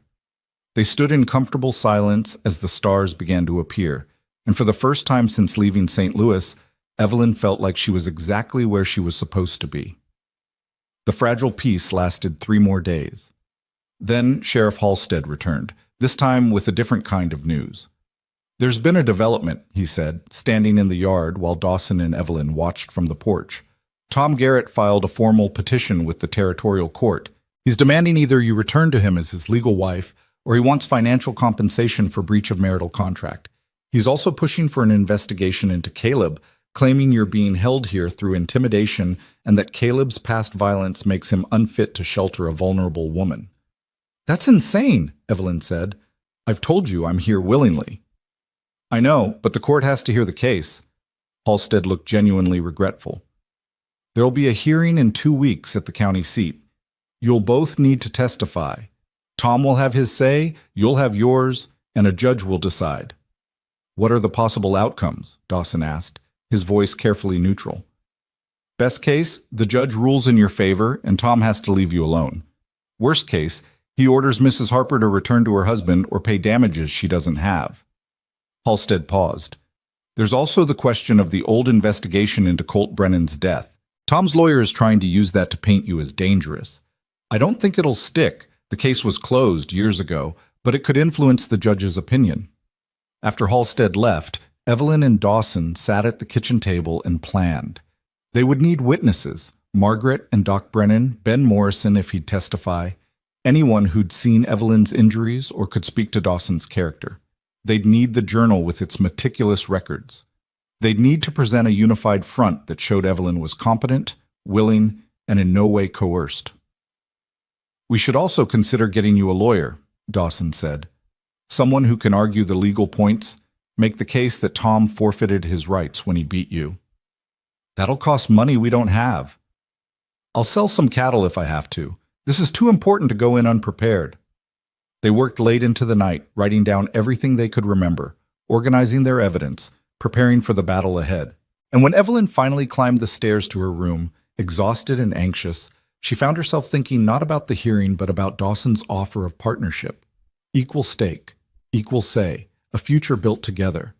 She wanted that future, wanted it with an intensity that scared her because wanting things had only ever led to pain. But maybe this time would be different. Maybe this time she'd chosen right. The 2 weeks before the hearing passed in a blur of preparation and worry. Dawson hired a lawyer from the county seat, a sharp-eyed woman named Catherine Walsh, who listened to their story with clinical attention and asked pointed questions about dates, times, witnesses. "Your case is strong," Walsh said after reviewing the journal and examining the last faint traces of Evelyn's bruises. "But family law is complicated and judges have broad discretion. Some take a strict view of marriage vows, others are more sympathetic to women in your situation. We won't know which kind we're dealing with until we're in the courtroom." Margaret and Doc Brennan agreed to testify, as did Ben Morrison and his mother, who'd become friends with Evelyn during several visits to the Broken Bell. Even Sheriff Halstead, though he couldn't take sides officially, agreed to provide a factual account of the investigation and what he'd observed. The night before they were due to leave for the county seat, Evelyn couldn't sleep. She paced her room, rehearsing what she'd say, imagining all the ways it could go wrong. Finally, she gave up and went downstairs, thinking to make tea. She found Dawson at the kitchen table, a lantern burning low, Sarah's wedding ring quilt spread out before him. He was running his fingers over the stitching, lost in memory. "Couldn't sleep either?" Evelyn asked softly. He looked up, not startled. "Too much thinking." "About tomorrow?" "About a lot of things." He gestured to the chair across from him, and Evelyn sat. "I've been thinking about what happens after. If we win, if Tom has to leave you alone, what that means for us." "What do you think it means?" "I think it means we have to decide what this is." His eyes met hers, steady and serious. "This arrangement between us. Started as employer and employee, but it's become more than that. We're partners now, at least in the work. But I need to know what you want beyond that, whether you're planning to stay long-term, build something permanent here, or if this is just a stopping point until you can move on to something better." Evelyn's heart pounded. "What do you want?" "I want you to stay. Not out of obligation or fear or because you've got nowhere else to go, but because you want to be here. Because this feels like home to you the way it's starting to feel like home to me again." He paused, choosing his words carefully. "I care about you, Evelyn. Not the way I cared about Sarah. That was different. We were different people then. But I care about who you are, what you've survived, how you've fought to reclaim yourself. And I think we could build something good together if you're willing." The confession hung in the air between them, vulnerable and honest. Evelyn felt tears pressing behind her eyes, but they were good tears, the kind that came from being offered something precious. "I want to stay," she said. "I want to build that life Margaret talked about, with you, as partners." She hesitated, then added, "And maybe, eventually, as something more. If that's what you want too." "I do." Dawson reached across the table and took her hand. "But no rush. We've both been hurt, both lost people we loved. We can take our time figuring out what this becomes." "One day at a time," Evelyn said, echoing his earlier words. "One day at a time," he agreed. They sat there in the lamplight, hands clasped, and Evelyn felt something settle in her chest. Not the absence of fear exactly, but the presence of hope. Tomorrow they'd face Tom and the judge, and whatever verdict came down. But tonight, in this moment, she had this. Someone who saw her clearly and chose her anyway. Someone who offered partnership instead of ownership. Someone who understood that healing took time and was willing to wait. It was more than she'd ever dared to dream of, and she was going to fight like hell to keep it. Morning came too soon. They loaded the wagon before dawn and began the long drive to the county seat, Catherine Walsh riding alongside on her own horse. The journey took most of the day, the landscape shifting from the familiar hills around the ranch to flatter, more settled country dotted with farms and small towns. They arrived in the late afternoon and took rooms at a modest hotel. Walsh went to file final paperwork while Dawson and Evelyn ate a quiet dinner in the hotel dining room, neither of them with much appetite. "You nervous?" Dawson asked. "Terrified," Evelyn admitted. "What if the judge doesn't believe me? What if he decides Tom's rights matter more than what he did to me?" "Then we appeal. Or we find another way." Dawson's voice was calm, steady. "But don't borrow trouble. We've got a strong case, good witnesses, the truth on our side. That has to count for something." "Does it?" Evelyn's hands twisted in her lap. "The law didn't protect me when Tom beat me. Why should I trust it to protect me now?" "Because this time you're not alone. This time you've got people standing with you." He reached across the table and covered her hands with his, stilling their anxious movement. "Whatever happens, you're not going back to him. I'll make sure of that, even if we have to leave the territory entirely." The promise steadied something in Evelyn's chest. She nodded, swallowing hard, and they finished the meal in silence.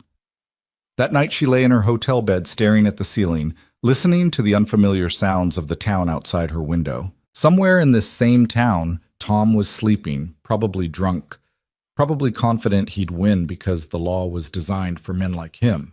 But Evelyn wasn't the same woman who'd stumbled off that stagecoach 6 weeks ago. She'd been broken then, beaten down, ready to accept whatever scraps of survival she could find. Now she was stronger, clearer, certain of her own worth.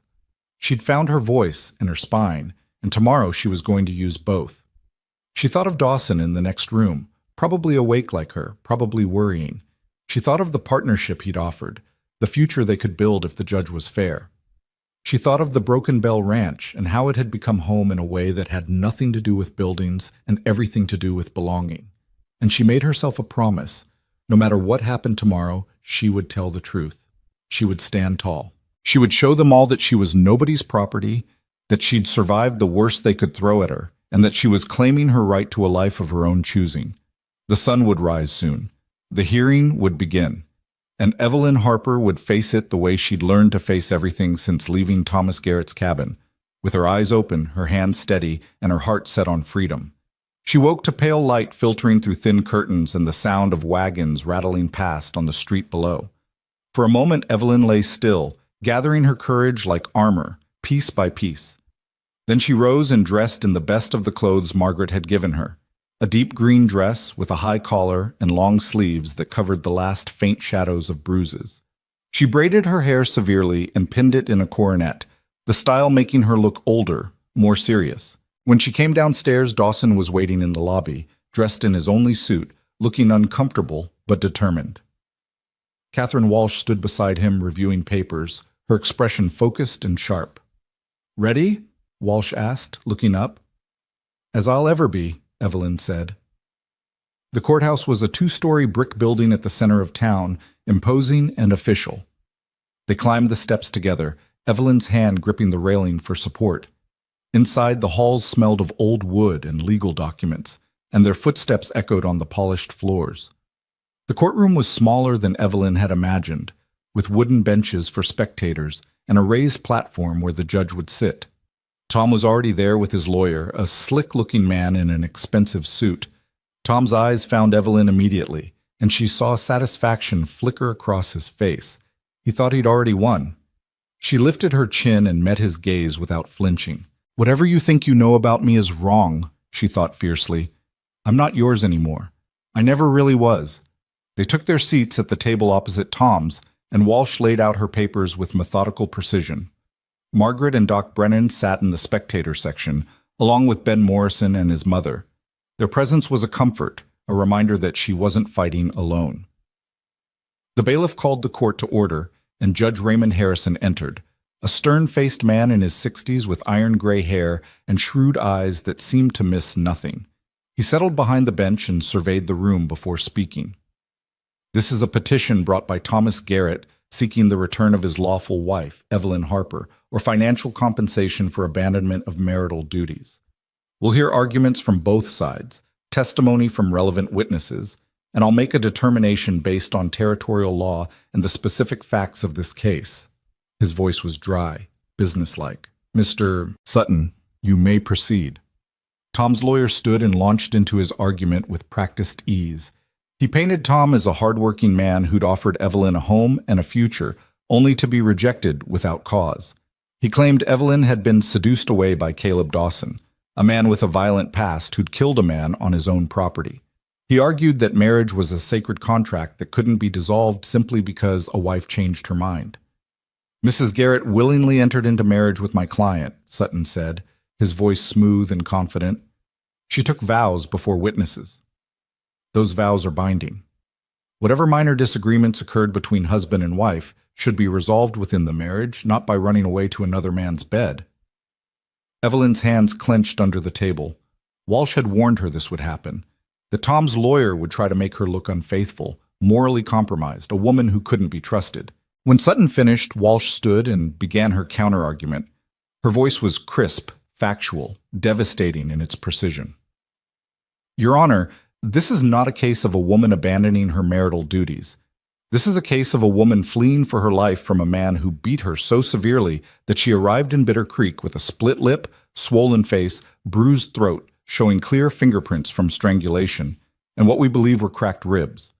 Dr. Brennan examined her injuries and will testify to their extent and severity. Multiple witnesses saw her condition when she arrived. This was not a minor disagreement. This was assault." She presented the journal Evelyn had kept, walking the judge through the timeline, the beatings, the abandonment, Tom's subsequent attempts to force her return through intimidation. She presented Sheriff Halstead's report documenting the investigation. She called witness after witness, each one building a picture of what had really happened. Margaret testified about the supplies she'd brought Evelyn, the bruises she'd seen, the fear in Evelyn's eyes. Doc Brennan provided clinical testimony about the injuries, stating unequivocally that they were consistent with repeated violent assault. Ben Morrison described finding Evelyn at the ranch and offering his family's help because she'd clearly been in distress. Then Walsh called Evelyn to the stand. Evelyn walked to the witness box on trembling legs and placed her hand on the Bible, swearing to tell the truth. She sat and looked out at the courtroom, at Tom's sneering face, at the judge's neutral expression, at Dawson's steady, encouraging gaze. Walsh began with simple questions, establishing the timeline of Evelyn's marriage and what had happened in those 3 days with Tom. Then she asked Evelyn to describe the beatings. Evelyn's voice shook at first, but grew stronger as she spoke. She described the first night when Tom had come to bed drunk and angry, blaming her for not being the miracle that would fix his failed life. She described the backhand across her face when she'd asked him to be gentle, the choking when she'd tried to defend herself, the kicks to her ribs when she'd fallen, the final degradation when he'd thrown money at her and ordered her out like she was a whore he'd tired of. "He told me I was worthless," Evelyn said, her eyes locked on the judge, "that I was damaged goods, that no one would want me. He said I should be grateful he'd married me at all, even if I wasn't fit to be anyone's wife. And then he put his hands around my throat and squeezed until I couldn't breathe, and I thought I was going to die in that cabin and no one would care." The courtroom was silent. Even Tom had stopped sneering. "What did you do after he threw you out?" Walsh asked gently. "I got on the stagecoach with the $3 he'd given me. I had nowhere to go. No family, no friends. I just knew I couldn't stay." Evelyn's hands twisted in her lap. "When I arrived in Bitter Creek, Mr. Pike from the saloon approached me. He offered me work, the kind of work where I'd have to sell my body to survive. I was about to accept because I didn't see any other choice. That's when Mr. Dawson offered me legitimate work. Housekeeping, fair wages. No strings attached. And has Mr. Dawson ever been inappropriate with you? Ever threatened you or coerced you?" "Never. He's been nothing but respectful and kind. He gave me safety when I had none. He taught me to defend myself. He offered me partnership in his ranch. Equal stake, equal say. He's treated me with more dignity and respect than anyone else in my life. Evelyn's voice broke slightly. Including my own husband. Walsh let that sit for a moment, then said, "Do you want to return to Thomas Garrett?" "No, never." "Why not?" "Because he'll kill me." The words came out flat, certain. "Maybe not the first time or the second, but eventually, if I go back, he'll beat me one time too many and I'll die. And I don't want to die. I want to live. I want to build a life where I'm valued for more than my ability to endure pain. I want to be free." Walsh nodded and returned to her seat. Tom's lawyer stood for cross-examination, trying to poke holes in Evelyn's story, suggesting she'd exaggerated the beatings or provoked Tom somehow. But Evelyn held firm, repeating the same truths over and over, until even Sutton seemed to realize he was only making his client look worse. When Evelyn finally stepped down, her legs were shaking, but her head was high. She'd told the truth. Whatever happened now was out of her hands. The judge called a brief recess, and they stepped outside into the cool morning air. Margaret hugged Evelyn tightly while Doc Brennan spoke quietly with Walsh about the strength of their case. "You did beautifully," Margaret whispered. "So brave. Sarah would be proud." The unexpected mention of Sarah made Evelyn's eyes burn. She nodded, not trusting her voice, and looked for Dawson. He stood apart from the group, staring at the courthouse with an expression she couldn't read. She went to him. "Are you all right?" "I'm angry," he said quietly, "listening to what he did to you, hearing it laid out in detail. I knew it was bad, but hearing you say it out loud." His hands clenched. "I want to hurt him for what he did to you." "The best revenge is winning this case," Evelyn said. "Showing him he doesn't own me, that he can't control me anymore." "I know. Doesn't stop me from wanting it, though." When court reconvened, Walsh called Dawson to the stand. Tom's lawyer immediately objected, trying to keep his testimony out, but the judge allowed it. Dawson testified about finding Evelyn that first day, about the extent of her injuries, about offering her work and nothing more. He spoke calmly, factually, his voice never rising but carrying absolute conviction. Then Sutton stood for cross-examination, and his whole demeanor changed. He went for blood. "Mr. Dawson, isn't it true that 4 years ago you killed a man on your property?" "Yes." Dawson's voice didn't waver. "In defense of my wife. A wife who subsequently died, along with your unborn child." "That's correct." "Tragic circumstances. Some might say suspicious circumstances." Sutton paced in front of the witness stand. "A man shows up at your property, you kill him, and hours later your wife dies. Convenient that there were no witnesses to what really happened." Walsh shot to her feet. "Objection, Your Honor. Mr. Dawson was investigated and cleared of any wrongdoing. This is character assassination, not relevant testimony." "I'll allow it," Judge Harrison said. "But get to your point, Mr. Sutton.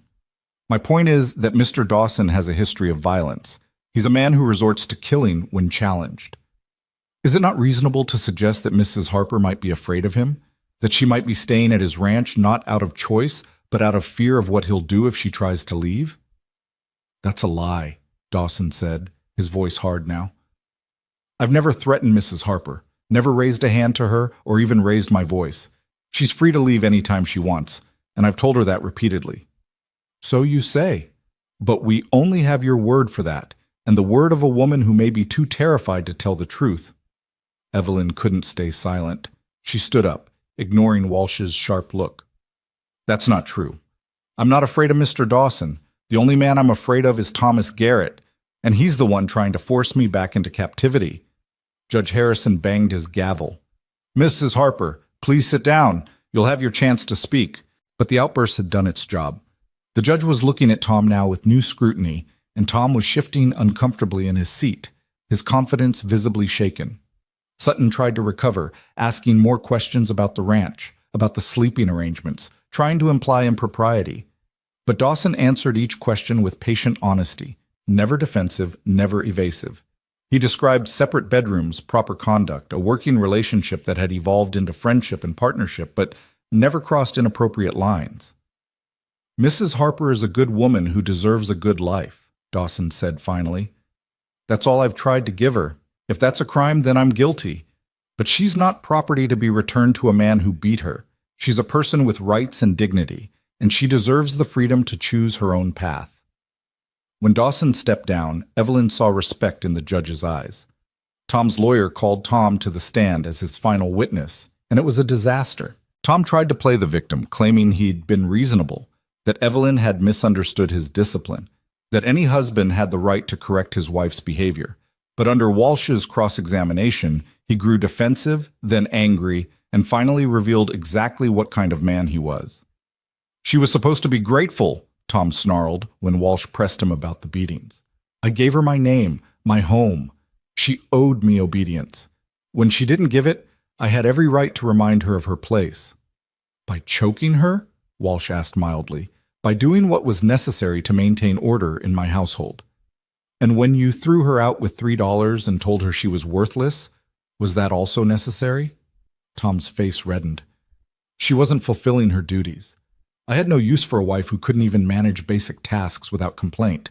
"So you admit you beat her and then abandoned her?" "I admit I disciplined a disobedient wife, then released her from obligations she clearly couldn't handle." Tom's voice dripped with contempt. "What happens to her after that isn't my concern. Yet you're here today demanding she return to you. Why is that, Mr. Garrett?" Tom opened his mouth, then closed it, realizing he'd been trapped. If he said he wanted her back, it contradicted his claim she was worthless.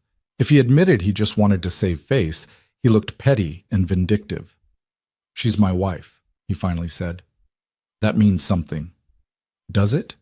Because from where I'm standing, it seems like what it means to you is ownership, not partnership, not love, not even basic respect, just ownership of something you feel entitled to control." Walsh turned to the judge. "Your Honor, I think we've heard enough. Mr. Garrett has admitted to beating Mrs. Harper, to abandoning her, and to viewing her as property rather than as a person. The law may give husbands certain rights, but it doesn't give them the right to brutalize their wives and then demand those wives return for more abuse.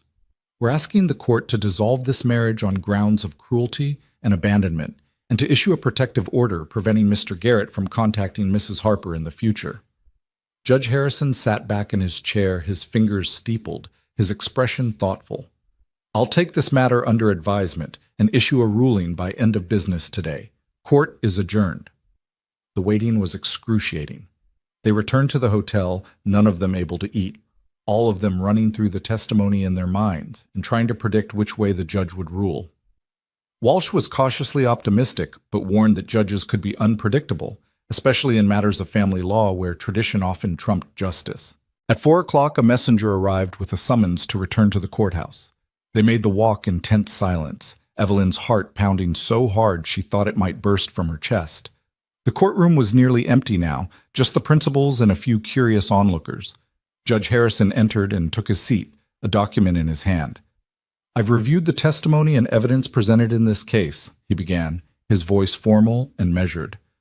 "This is a difficult situation involving competing legal principles, the sanctity of marriage versus the right of individuals to be free from violence and coercion. Having considered all factors, I've reached the following conclusions." Evelyn gripped Dawson's hand under the table, her breath caught in her throat. "First, regarding the allegation that Mrs. Harper is being held against her will by Mr. Dawson, I find no credible evidence to support this claim. Mrs.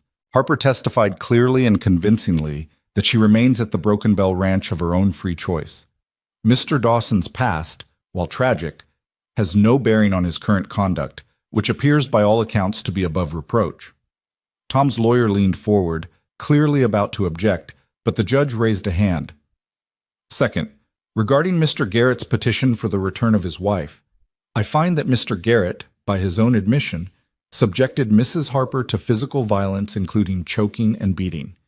He then abandoned her with minimal resources and no support. These actions constitute cruelty and abandonment sufficient to void the marital contract. Furthermore, Mr. Garrett's testimony demonstrated a fundamental misunderstanding of marriage as partnership versus marriage as ownership. His stated belief that he had every right to beat his wife reveals a character unsuited to the responsibilities of matrimony." Evelyn felt tears streaming down her face, but she didn't dare move, didn't dare breathe, afraid that any sound might change what was happening. Therefore, I hereby grant a dissolution of the marriage between Thomas Garrett and Evelyn Harper on grounds of cruelty and abandonment. Furthermore, I issue a restraining order prohibiting Mr. Garrett from contacting, approaching, or harassing Mrs. Harper in any way for a period of not less than 5 years. Violation of this order will result in immediate arrest and prosecution. Mr. Garrett's petition for financial compensation is denied. Judge Harrison looked directly at Tom. Mr. Garrett, you brought this situation upon yourself through your own actions. You have no one to blame but yourself. Consider yourself fortunate that I'm not pursuing criminal charges for assault. Tom lurched to his feet. This is outrageous. She's my wife. She was your wife. Now she's a free woman, and you will leave her alone. The judge's voice was iron. Bailiff, please escort Mr. Garrett from the courthouse. As Tom was led out, still protesting, Evelyn collapsed against Dawson, sobbing with relief and shock and overwhelming gratitude. Walsh was smiling, Margaret was crying, and Dawson's arms were around Evelyn, solid and steady and real. It's over, he murmured into her hair. You're free. You're safe. We're safe, she corrected, her voice muffled against his chest. We're both safe now. They stayed in town long enough for Walsh to file the final paperwork and for Evelyn to legally reclaim her maiden name. Then they loaded the wagon and began the long journey home to the Broken Bell Ranch. The ride back felt different than the ride there, lighter, easier, like they'd shed a burden that had been crushing them both. They talked about plans for the ranch, about bringing in more cattle come spring, about maybe hiring some help so they wouldn't be so overwhelmed with work. They talked about the future with an ease that had been impossible when that future was so uncertain. When they crested the final rise and saw the ranch spread out below them, familiar and welcoming in the afternoon light, Evelyn felt something settle deep in her chest. This was home. Not just a place to survive, but a place to live. A place to build the kind of life she'd always wanted but never dared to believe she deserved. Over the following weeks, word spread about the court decision. Some people congratulated them, others gossiped and speculated, but mostly life continued. They fell back into their routine, work and meals and quiet evenings on the porch watching the stars come out. But there was a new ease between them now, a deepening trust that came from having faced the worst together and survived. One evening, about a month after the hearing, Dawson asked Evelyn to take a walk with him. They followed the creek up into the hills, the water running clear and cold over smooth stones, until they reached a spot where the land opened up and you could see for miles in every direction. I used to come here with Sarah, Dawson said quietly, when we needed to think or when we just wanted to be away from everything. It was her favorite place on the ranch. Evelyn had wondered if Sarah would always be a ghost between them, a presence that made it impossible for them to move forward. But standing here now, she didn't feel jealousy or inadequacy. She felt grateful that Sarah had existed, that she'd loved this land and this man and left her mark on both. Thank you for bringing me here, she said.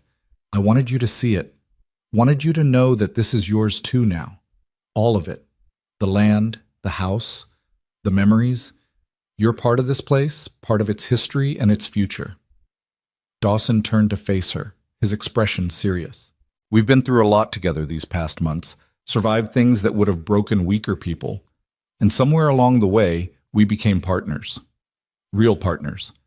But I want you to know that if you ever want more than that, if you ever think you might want what Sarah and I had, marriage, family, a life built together in every sense, I'd be honored. No pressure, no expectations. Just want you to know the option's there if you ever want it. Evelyn's heart swelled so full she thought it might overflow. I'd like that, she said softly. Not right away. We both need time to heal, to be sure. But someday. Yes. Dawson smiled, the expression transforming his weathered face into something almost young. Someday, then.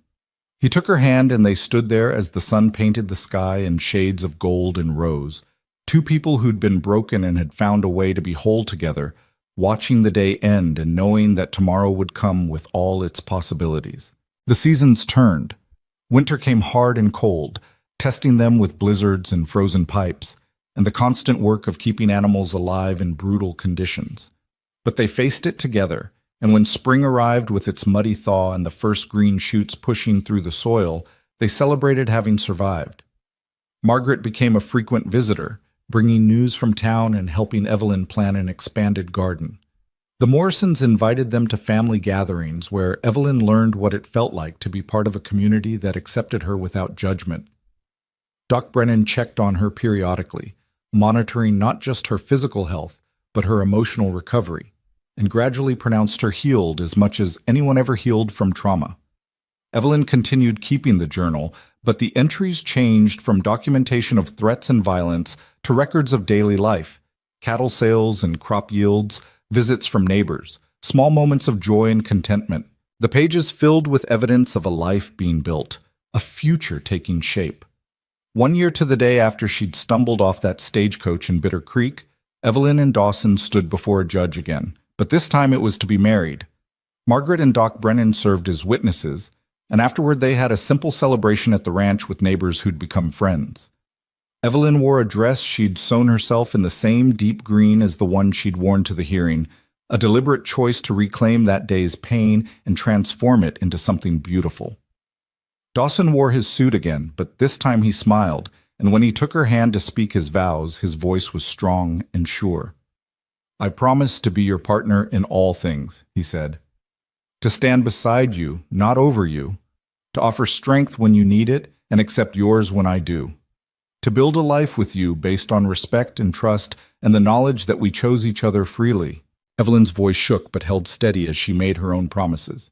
"I promise to be your equal in this partnership, to work alongside you, to challenge you when needed, to support you always, to honor what we've survived and what we're building together, and to choose you every day for as long as we both live." When they kissed to seal the marriage, applause erupted from their small gathering of friends. But Evelyn barely heard it. She was too focused on the feeling of Dawson's arms around her, solid and safe, and the knowledge that this time she'd chosen right. This time, marriage meant partnership. This time, she was free. They spent their wedding night at the ranch, and when Evelyn climbed the stairs to what had been her room alone, Dawson followed. They talked about this, planned for it, made sure they were both ready, and when he touched her, it was with the gentle reverence of someone who understood that intimacy required trust, that bodies carried memories of pain as well as pleasure, that healing happened in increments. "Tell me if you need me to stop," he murmured against her hair. "We go at your pace, always." But Evelyn didn't need him to stop. She needed him to continue, to show her that touch could be kind, that desire could be mutual, that she could reclaim this part of herself too.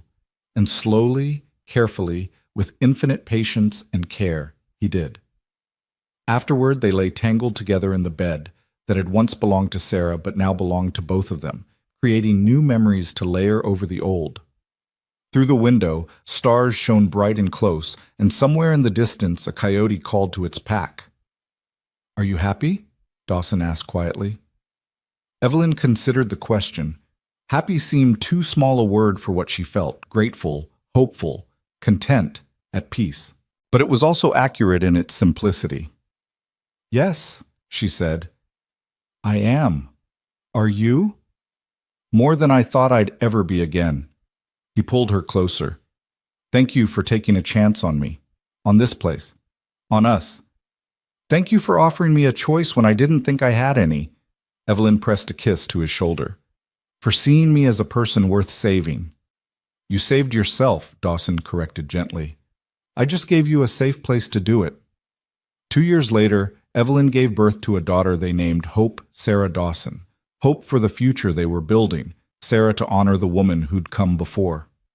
The birth was difficult, and there were moments when Evelyn understood viscerally what Sarah must have felt, the fear and pain and desperate determination.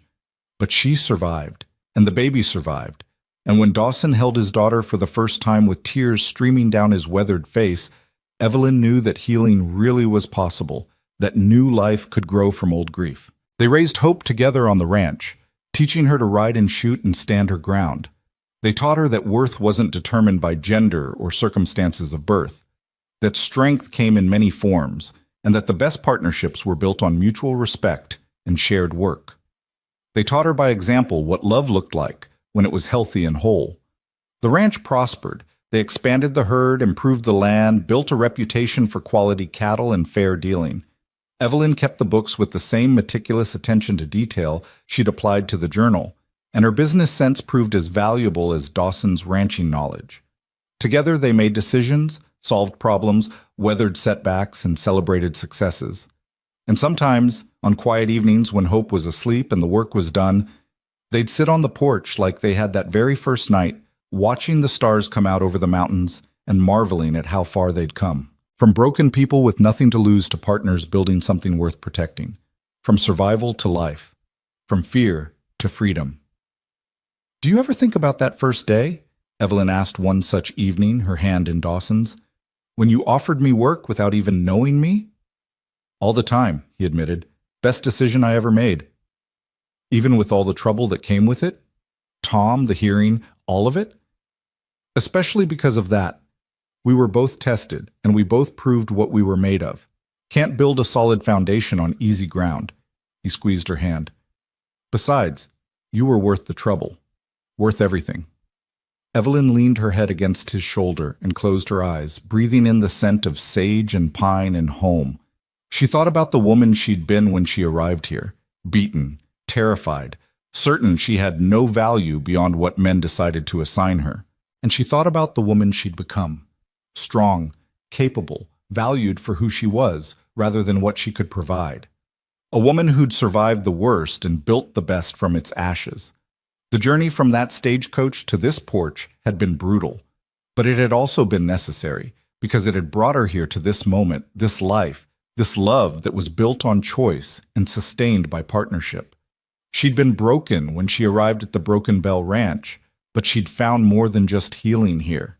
She'd found herself, her voice, her strength, her right to a life of her own choosing, and she'd found a partner who understood that the greatest gift you could give someone wasn't rescue, but the space and support to save themselves.